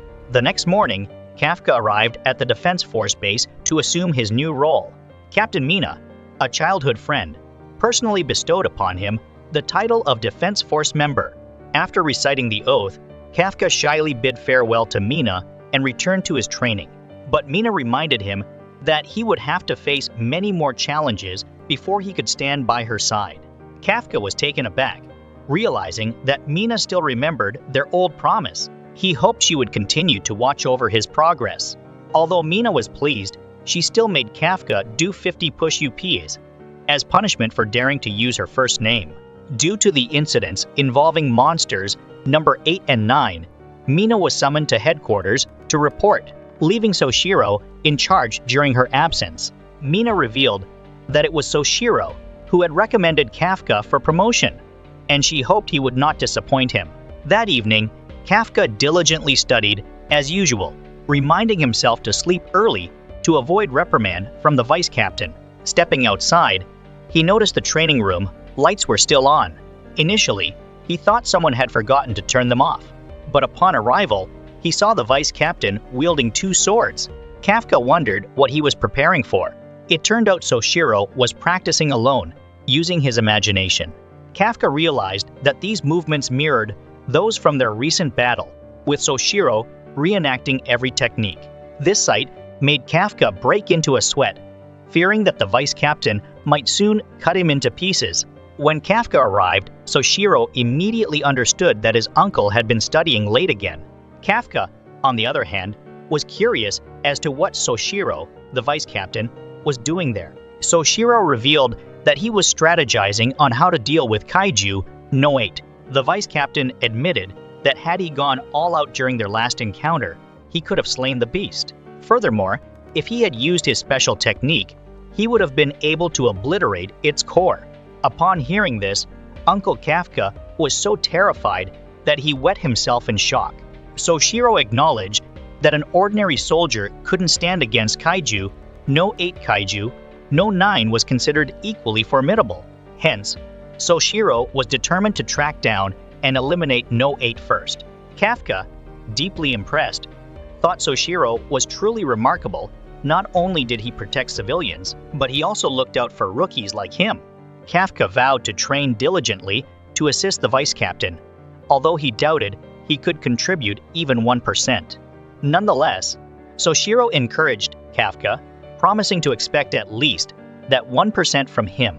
Meanwhile, a fleet of flying kaiju soared over Japan, with their leader preparing for a ground assault. Since his last encounter with Kaiju No 8, Soshiro couldn't shake his unease. During the battle, No 8 hadn't seemed intent on fighting him, and its action of knocking away his blade gave Soshiro the impression that it was more human-like. Additionally, No 9 could transform into a human and communicate fluently, leaving Soshiro perplexed about the true nature of these creatures. Kafka was also deep in thought, reflecting on the vice captain's considerable assistance since he became a rookie. Even with just a 1% expectation, Kafka was determined to meet it. He decided to rest and regain his strength, but suddenly sensed something ominous in the sky. To his horror, he saw fireballs descending upon the city, causing massive explosions around the Defense Force base and waking everyone. The city was under an unexpected attack. Soshiro felt the tremors and quickly contacted the control room, where they reported a large number of kaiju within the base, likely attacking from above. Each monster had a strength rating between 61 and 65, equivalent to a principal kaiju. One had landed at the base, gathering energy and blowing everything away. Soshiro, donning his special suit, prepared to confront them, informing the control room that, in the captain's absence, he would take command of the troops directly. Meanwhile, the control room hastily contacted all members of the team, instructing them to be ready for battle and to try not to have any kaiju escape from the base. Soshiro, who had not received reports of damage outside the city, deduced that the kaiju's main target was the base. Kafka, still reeling from the shock of the base being engulfed in flames, realizes the culprit is a dragon-like winged kaiju. Noticing their unusual behavior, Kafka quickly called Soshiro to report his findings. Soshiro had just assigned the task to his team when he received a call from Kafka about something unusual. According to reports, about 10 dragon-like kaiju appear every year, often operating alone. This coordinated attack suggests one possibility: a dominant entity controls the dragons, and now he is searching for the strongest warrior at the base. The kaiju's voice, unexpectedly human, startled Soshiro. When asked who was the strongest, Soshiro immediately declared, "It's me." The control room warned Soshiro that this kaiju's strength is measured at 83, indicating it is a super kaiju. Soshiro orders his subordinates to handle the other kaiju while he faces this formidable enemy. Kaiju threw a rock at Soshiro, but he dodged it in time.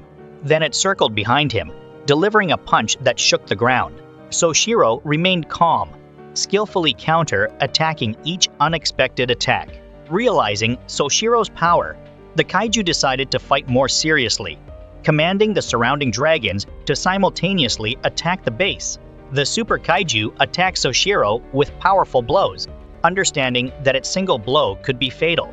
Soshiro drew his dual swords, engaging in a fierce exchange of techniques. He quickly realized that this kaiju's armor was stronger than that of Kaiju No 8. The other members of the team fired relentlessly at the dragons, but their attacks were in vain. The dragon's breath devastated the self-defense forces formation. While they were struggling to find a way to deal with the threat, a call came from Kafka. He informed them that these were the same beasts recorded in the ancient books he had researched. The key to defeating them, he revealed, lies in targeting the weak spots on their backs. When flying, this creature's abdomen is shielded by impenetrable scales, but to lighten its body while moving in the air, the skin on its back is very thin and vulnerable. With this knowledge, squad leader Ikaruga expressed gratitude to Kafka and quickly made plans to attack the beast. Aoi will act as bait, attracting the attention of the beasts, while Haruichi will move behind to deal the fatal blow. Ao opened fire, attracting the dragon's attention. Seizing the opportunity, Haruichi jumped high, aiming to shoot at the monster's exposed back. However, before he could shoot, another dragon appeared, protecting its comrades and hindering the attack. The coordination of the beasts was perfect, causing many failures in the attack. Kafka, observing this, becomes increasingly nervous, uncertain about their next move. However, Kikoru stepped forward with a determined look in her eyes, declaring that she had her own strategy. As the confusion subsided within the group, she brandished a giant battle axe and charged into the fray. With unparalleled speed, Kikoru charged at the dragon, her blade cutting through the air. When approaching the target, she unleashed a powerful slash that broke the hard shell in front of its abdomen. It turns out she used her own strength to overwhelm the dragon, but there was no trick here. The dragon fell at her feet and was killed by her powerful blow. Before that, the captain had summoned Kikoru to the weapons development room. Here, Mina and Soshiro gave her a specialized weapon. Mina mentions that this year's monsters will be more numerous and ferocious than ever. Therefore, the captain decided to raise Kikoru, the third strongest person at the base, to become the backbone of the team. In addition, Mina also gave Kikoru a giant battle axe designed specifically for her to fight monsters. Even though it's just a prototype, Kikoru acknowledges its terrible power. The only downside is that the axe's bulkiness doesn't quite match her cuteness. With this weapon in hand, Kikoru warned the monsters not to cause chaos. However, a challenging beast gathered its energy and attacked Kikoru. She jumped high, swinging her axe to show it the true meaning of strength.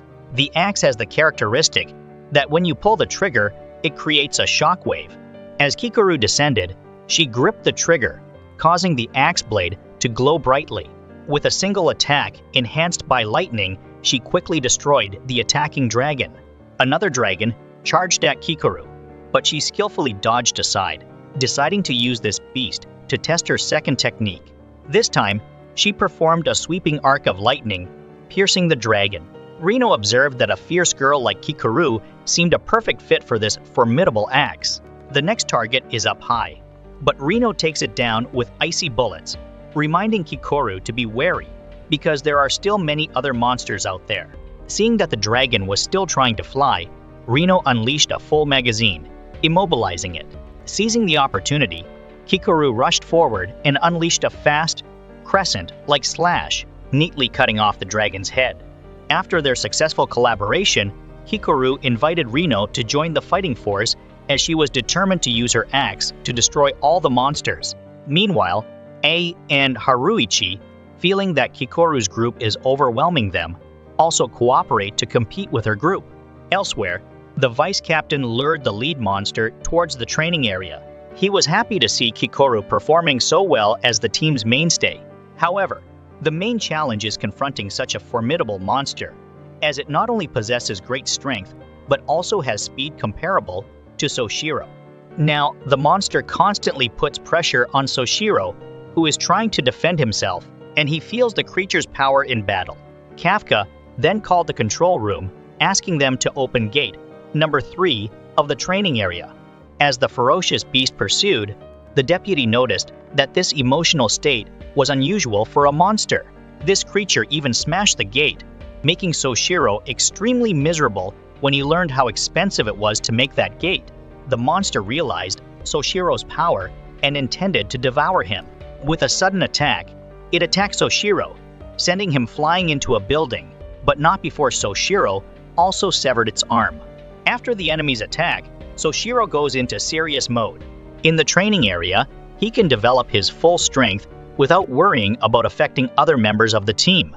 He activated his combat ability to 92% for the upcoming hunt. Meanwhile, a girl named Mayonnaise is being overwhelmed by dragons. Seeing this, Kafka transformed his legs to increase his speed, rushing to rescue Mayonnaise just in time. Impressed by Kafka's speed, Mayonnaise assumed he had upgraded his equipment, and he simply smiled, keeping his monstrous legs a secret. When a concentrated dragon attacks Kafka, Kikoru intervenes to assist. She informs Kafka that she and Reno will distract the next monsters. As the battle progresses, Kafka moves to support his team members. Reno also approached Kafka, urging him not to take any reckless actions and to trust his teammates. Afterwards, Reno turned around and joined the fight, working well with the others. Kafka marveled at their newfound synergy, wondering when they had become so well coordinated. Meanwhile, other high-ranking members quickly arrived at the base to increase fighting efforts. Even though they are on break, when mobilized, they are ready to be present immediately. With Kikoru's formidable power and massive support from the veterans, the monsters were repelled even without Captain Mina. Seeing this, Kafka was happy and rushed to take care of the wounded. He couldn't help but be surprised by the excellence of the members of Team 3 of the Self-Defense Force. During this, the vice captain gave a warning to the monstrous enemy, claiming that it had chosen the wrong opponent. He confidently declared that the 3rd Defense Unit would definitely prevail. With those words, Soshiro charged forward, his slash so fast that it was almost invisible. He skillfully dodged counterattacks and accurately struck gaps in the creature's armor. Even though it was slashed all over its body, the monster still found Soshiro's attacks dull and uninteresting. However, Soshiro suddenly unleashed a cross-shaped slash that tore apart every piece of its flesh. The initial attacks were only intended to distract him, making him lose his guard. When the enemy is caught off guard, Soshiro unleashes a series of chaotic slashes, chopping the creature into pieces. The final slash almost decapitated the monster. However, with its regenerative ability, it quickly regrows severed parts. After a fierce exchange of blows, the creature acknowledged Soshiro as its equal in power. But Soshiro still had full control over the battle. Using his speed, the vice captain continued to chop the monster's arm into pieces. When the beast core was exposed, Soshiro immediately used 8 Strike to finish it off. Everyone thought Soshiro had won, but then the monster made a sound that made even Kafka shudder. Its body turned into a giant mass of flesh, several tens of meters high. It tried to move its core in time to survive. The super hot steam covered the entire training area, making Soshiro feel justified in luring it here. After the steam dissipated, the monster completed its transformation into a giant beast. Even someone as strong as Soshiro started sweating when he saw its new form. The control room reported that the monster's power level had now reached 90. The monster's enormous size terrified everyone. This is not something the vice captain can handle alone. Kafka sensed that the vice captain's life was in grave danger, so he rushed to the training area to assist him. Yet Soshiro showed no fear, charging straight at the monster. Wielding 2 swords, he relentlessly slashed at the weak points on the creature's colossal body. The monster retaliated with a punch that made the ground tremble and shielded its vulnerable head, preventing Soshiro from attacking it. Despite holding his ground, the control room was very worried about Soshiro. As a melee specialist, He was not adept at dealing with such gigantic foes. Soshiro planned to weaken the beast and then deliver a decisive strike to destroy its core. However, his body was pushed to the limit after fighting at full capacity for a while. The control room warned that he had been at maximum combat mode for 10 minutes. Continuing to fight at this intensity would be extremely dangerous. Additionally, the remaining monsters transformed themselves into bombs, forcing Soshiro to constantly dodge. Though a ruthless tactic, it was clear they were determined to eliminate Soshiro at all costs. Luckily, the smoke from the explosions provided cover, allowing Soshiro to escape the giant sight. He planned a surprise attack, but the monster had eyes on its back. Soshiro took a powerful punch that sent him flying through several buildings. To protect Soshiro's life, his suit deactivated its combat mode. In this perilous moment, Soshiro recalled his past. His father had once recognized him as a rare prodigy, but advised him to abandon joining the defense force as the era of swordsmen had passed. Though Soshiro had just taken a hit, he smiled to reassure everyone he was all right. Fortunately, he had activated his shield, so he only felt a bit sore. However, now he was uncertain how to fight, as his suit's combat abilities had diminished. Luckily, the evacuation was complete, and the team outside was gaining the upper hand. This allowed Soshiro to fulfill his duties as vice captain until the end.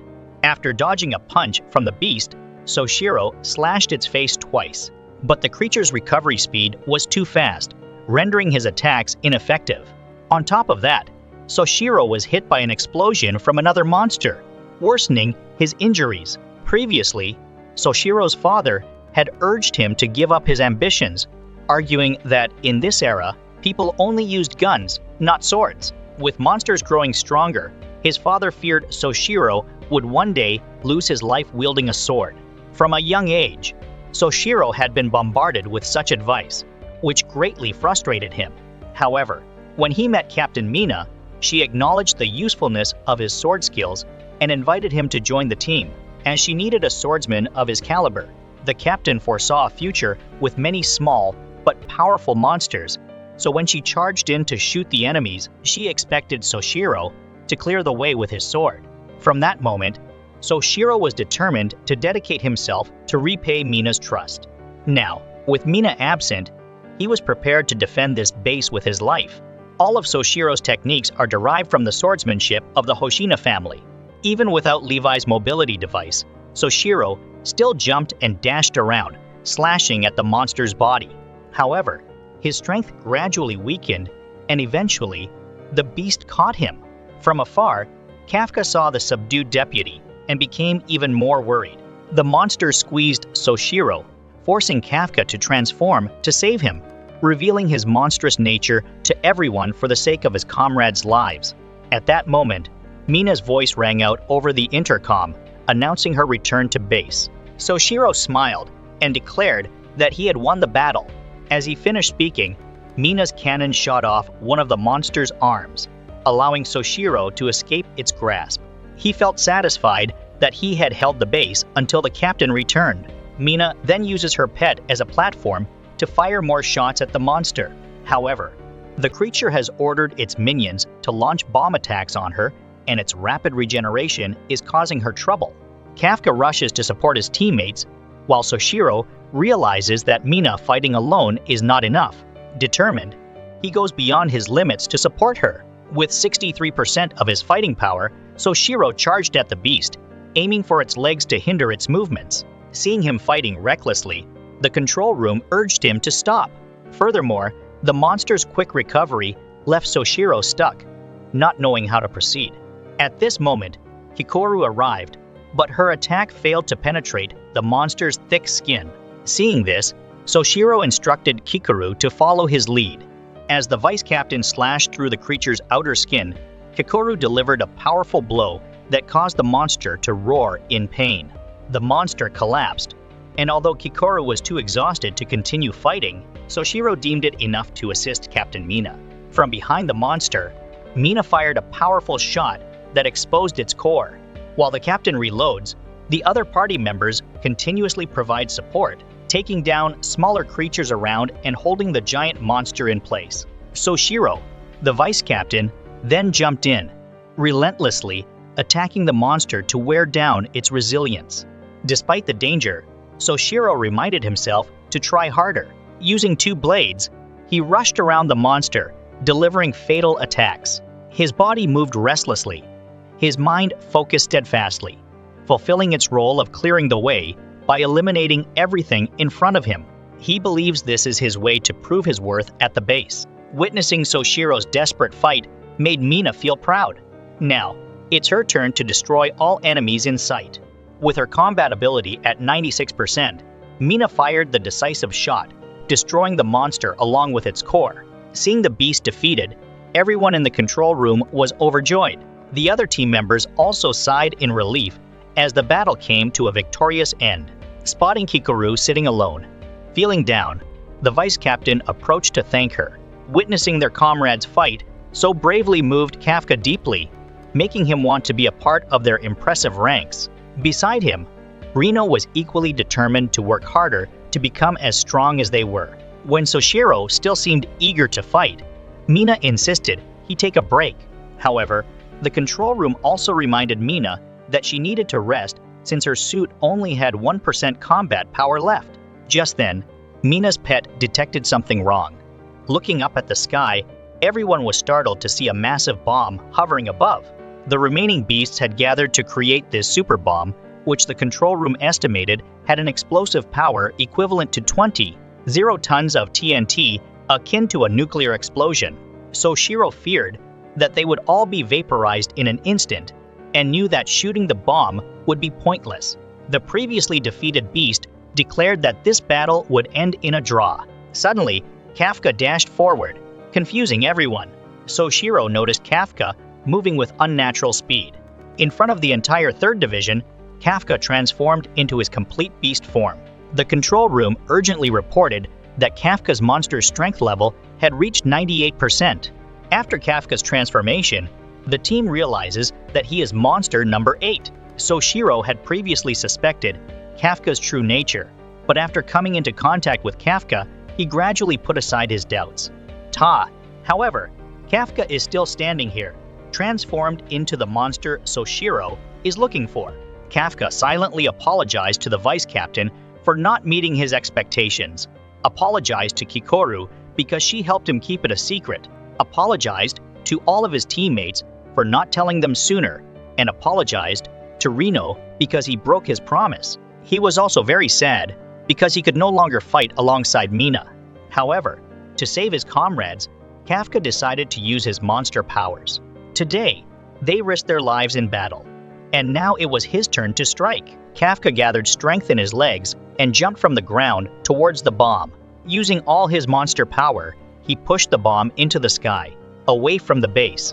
Exhausted, Kafka fell to the ground. Mina urgently directed everyone to find cover and deploy defensive shields. When the bomb exploded, its shockwave obliterated everything below. Even in his weakened state, Kafka used the last of his strength to shield several members of the defense team. When the explosion subsided, Kafka sobbed because he thought it was finally over. However, Mina and her teammates quickly surrounded him.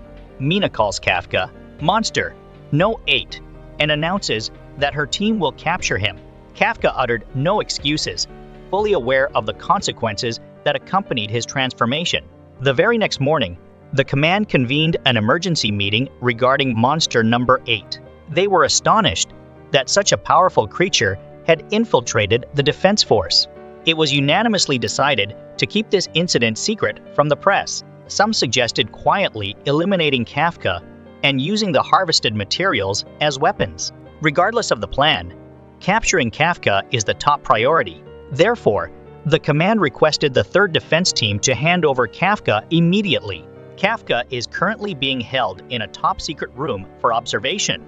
It's been 24 hours since he was captured, and he doesn't know what fate awaits him. Kikoru previously mentioned the worst-case scenario. Kafka would be used as a weapon after being destroyed. Kafka felt extremely regretful for not being able to continue fighting alongside Mina. Surely, she will be very angry with him right now. At that moment, Mina opened the cell door and handed Kafka over to headquarters. The captain advised Kafka not to explain further because there was nothing they could do to save him. Many people closely followed the process of Kafka being handed over. Kafka guessed that the captain and vice captain must be very angry with him for keeping such a big secret. When he walked out, the members of Team 3 stood silently waiting. Only the captain reported that the security escort was ready and that Kafka would be taken to headquarters in a special vehicle.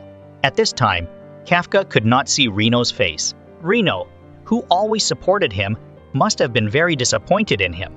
When Kafka got in the car, he thought everything was really over, but Reno got out, expressing his belief that Kafka would return.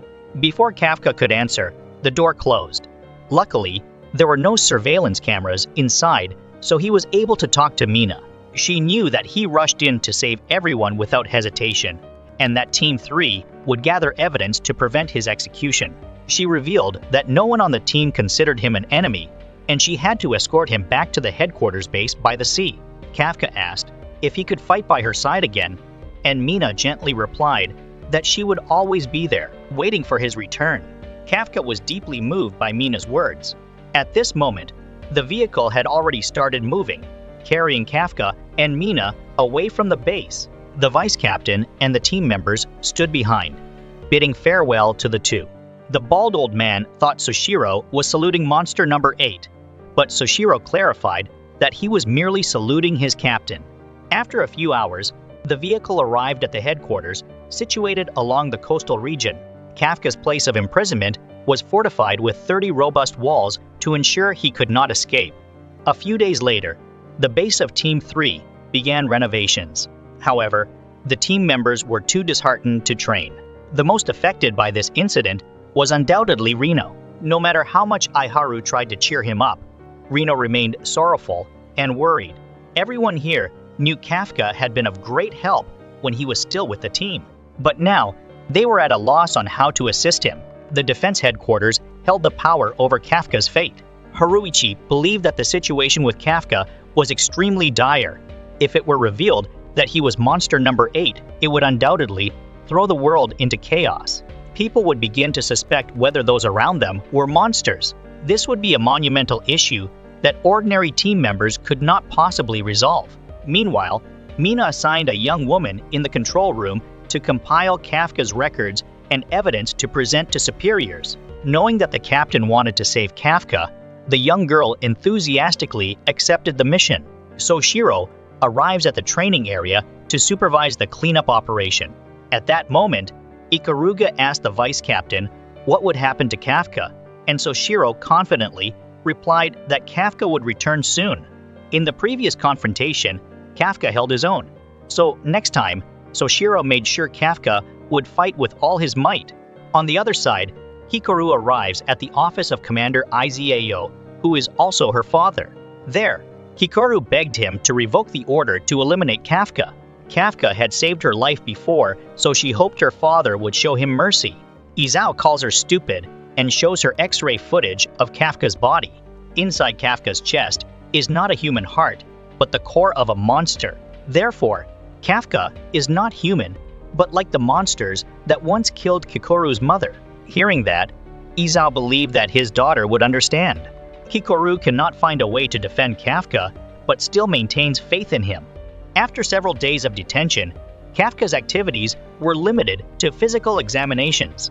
However, his thoughts always turned to Reno and his other teammates. With time spent together, bonding and fighting together, Kafka is determined to return to his team. Mina summoned 4 outstanding team members to announce that they must relocate. She informed them that their base had been severely damaged after 2 attacks by monsters, number 9 and number 10. From these incidents, the higher UPS concluded that the base would continue to face multiple assaults. To prevent this, the 4 recruits needed to become even stronger. Hence, all 4 would be transferred to train with another team. Haruichi, upon hearing this, thought that the higher UPS intended to separate those close to Kafka for investigation. However, Mina assured them that this plan had been long established and had nothing to do with Kafka. Aiharu, on the other hand, was adamant about not transferring, as his and Team 3. His purpose stemmed from their admiration for Mina. Reno, however, agreed to the captain's plan without question. To save Kafka, Haruichi planned to call his father for assistance. Meanwhile, Awai reached out to his former boss in the Ground Defense Forces, asking him to speak to the higher UPS to secure Kafka's survival. When the two young men met on the rooftop, they sat down to confide in each other. Aoi mentioned that, even with the slightest hope, he wanted to save Kafka because he did not want to lose anyone in the team. Moreover, Kafka was currently the most crucial member of Team 3. Kafka, on the other hand, had been taken to a vast area. Here, he had to prove himself human, as Mina had previously mentioned. Only by doing so could he return to Team 3. This time, Commander-in-Chief Shinomiya Izao himself would test Kafka. Seeing him, Kafka was astounded. Meanwhile, Hikaru, watching from above, felt anxious about what her father might do to Kafka. First, Kafka shouted that he was not a monster. Naturally, Izao paid no heed and ordered his men to unlock Kafka's restraints. They hesitated, knowing that releasing monster number 8 was extremely dangerous. However, Izao believed that if Kafka were a super monster, he would have escaped long ago. Kafka thought that the commander would listen to him, but Izao fired repeatedly at him, causing Hikaru to panic. The assault didn't stop there.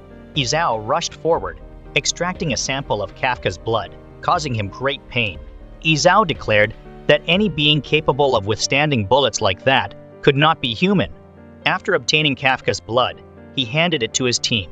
Kafka continued to assert that he was not a monster, but a human. Upon hearing this, Izao signaled his subordinates to bring his combat equipment. Once Izao donned the gear, it synchronized with his body and nervous system. It turned out that these were weapons crafted from the cells of monster number 2. When fully equipped, Izao announced that he would annihilate monster number 8 right then and there. Without another word, he unleashed a powerful attack from a distance, causing Kafka to lose an arm. Before Kafka could comprehend what was happening, another shot sent his body flying into the ceiling. The onlookers were not surprised, knowing Izao to be the strongest figure in the history of the defense forces. As Kafka recovered from the strike, his body instinctively transformed partially into a monster. Seeing this, Izao continued to chase Kafka around the area. Kafka reminded himself to dodge every attack, knowing that a single hit could be fatal. But Izao's speed was too great, and Kafka took a direct punch. Fortunately, he evaded the second blow and quickly regenerated his body. Izao, seeing this, increased his speed even further and delivered a powerful punch, sending Kafka crashing into the ceiling once more. Before Izao's terrifying might, Kafka couldn't help but wonder. Standing before him felt no different than facing a super monster. The second-ranked monster had nearly destroyed the Sapporo region back in 1972. It was a proud beast that never gave up until its last breath. Now, Izao's battlesuit and arm were crafted from the cells of that very monster, and only Izao possessed the strength to wear them. Equipped with such formidable gear, Izao effortlessly shattered parts of Kafka's body. It was now that Kafka understood Kikoru's previous warning, that if he died here, his cells would be used to create weapons and equipment. After taking another punch, many of Kafka's body parts were torn apart, leaving him unable to move. His recovery speed couldn't keep up, so he took another direct hit from Izao. However, Kafka's body transformed into its monstrous form, stopping the punch. Izao realized that this was the true beast form of number 8.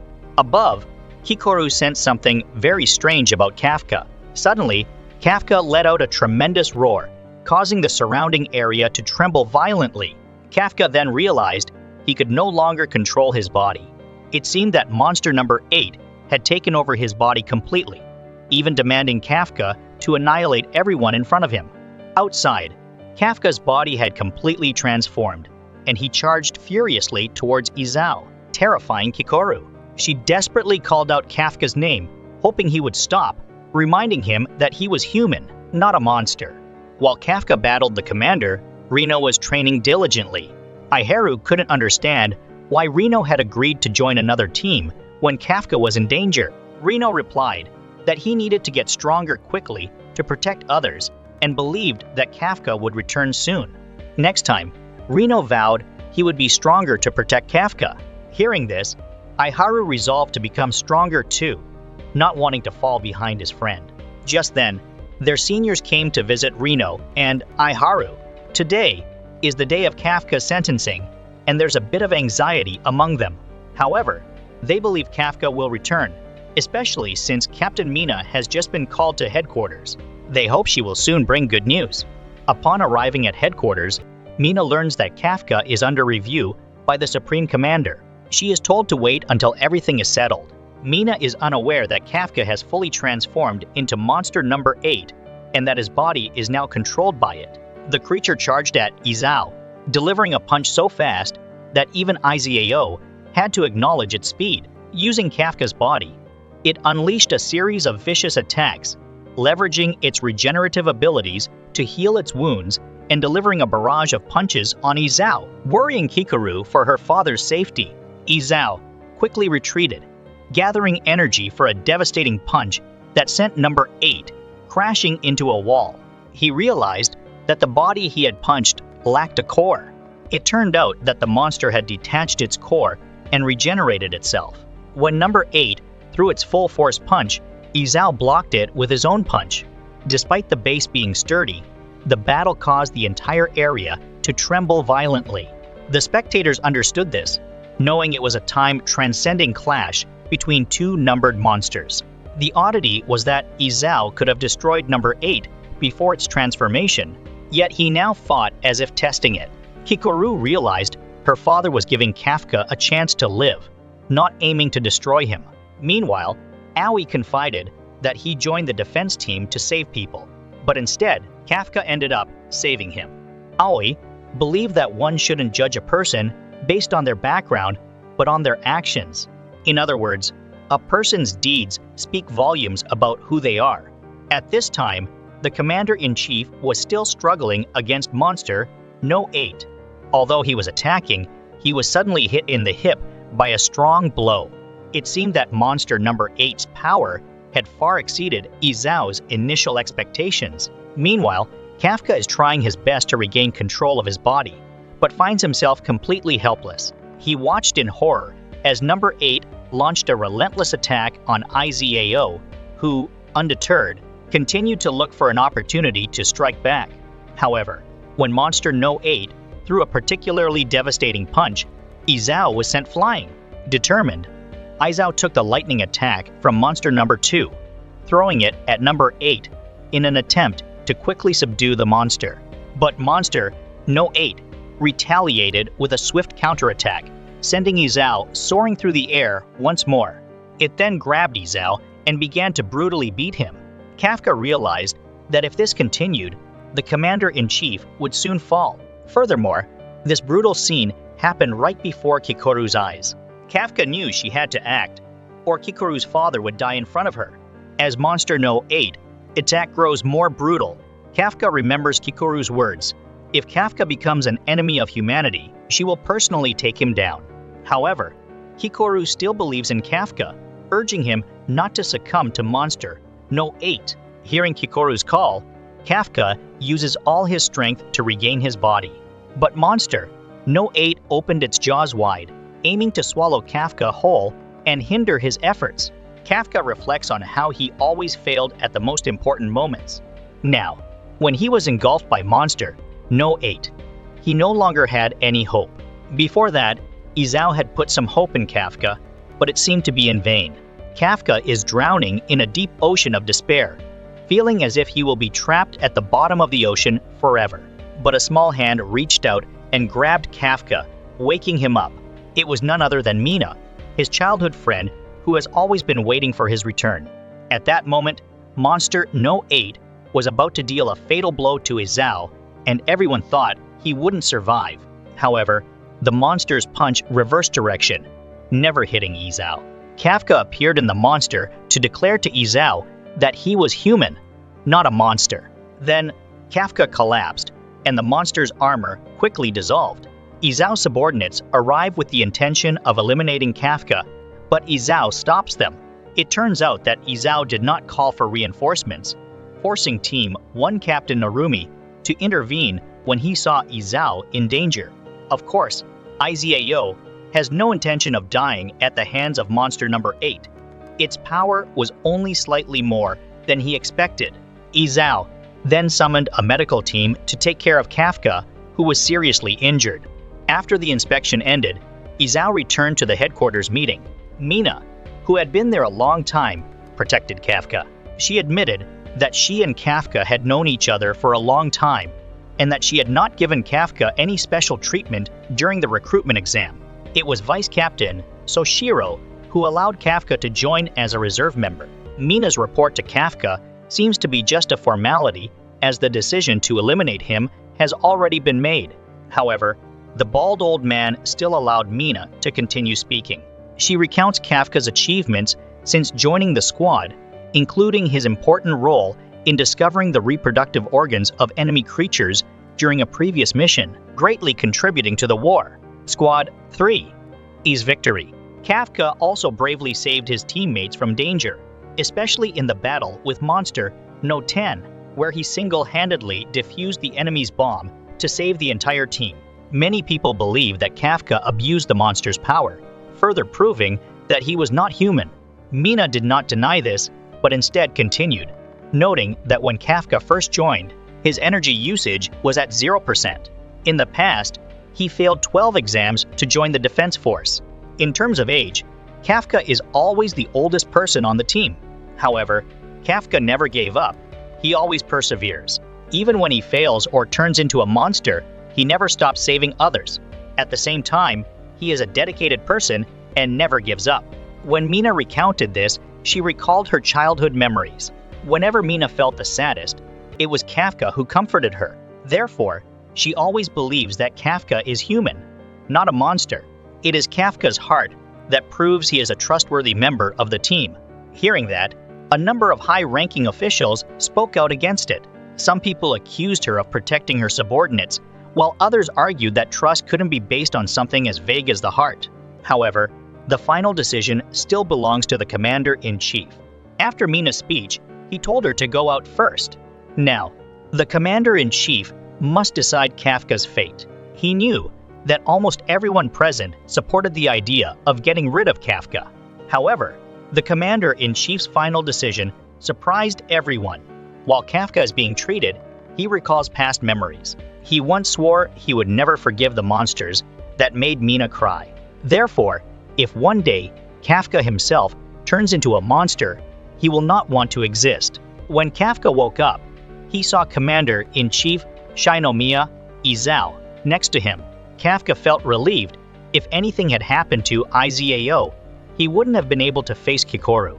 Since Kafka was still alive, he thought the commander-in-chief must have recognized him as human.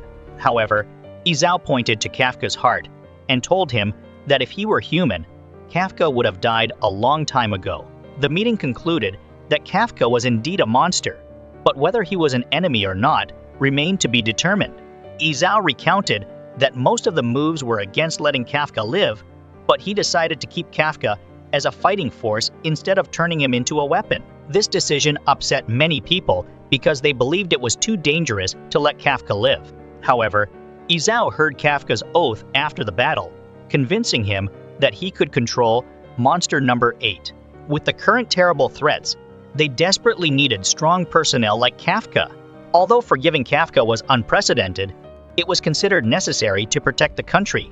Izao then reminds everyone of the disaster caused by Monster Number 6 a decade ago, when 200 guards and 3 captains, including Izao's wife, Hikaru's mother, died. If another monster outbreak occurs, the country will surely collapse. Kafka's extraordinary strength is therefore considered the hope of the nation. Despite Izao's speech, some people still objected to the decision, leading him to urge Kafka to prove his worth. Kafka assures the commander that he always acts as a member of the defense force and will make sure everyone recognizes him as a team member and not a monster. On this side, Mina was very happy to receive the results of the meeting about Kafka.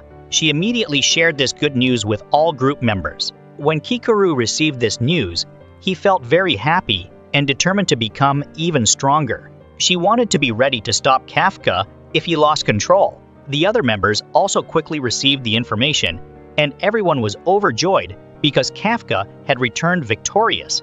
They believed that God is indeed very fair and would not take away a kind person like Kafka. With his return, this place will definitely be vibrant again. Reno couldn't hide his emotions when he heard the news about Kafka. He is determined to become stronger while waiting for Kafka to return.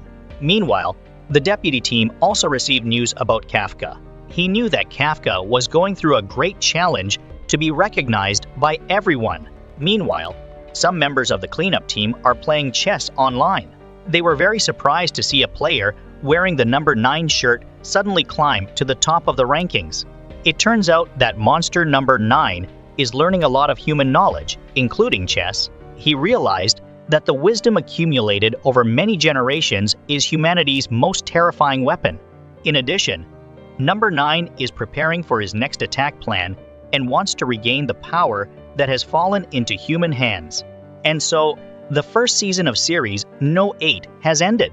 Don't forget to like, subscribe, and leave your comments to support the channel. Your feedback helps us improve our content further. Goodbye, and see you again.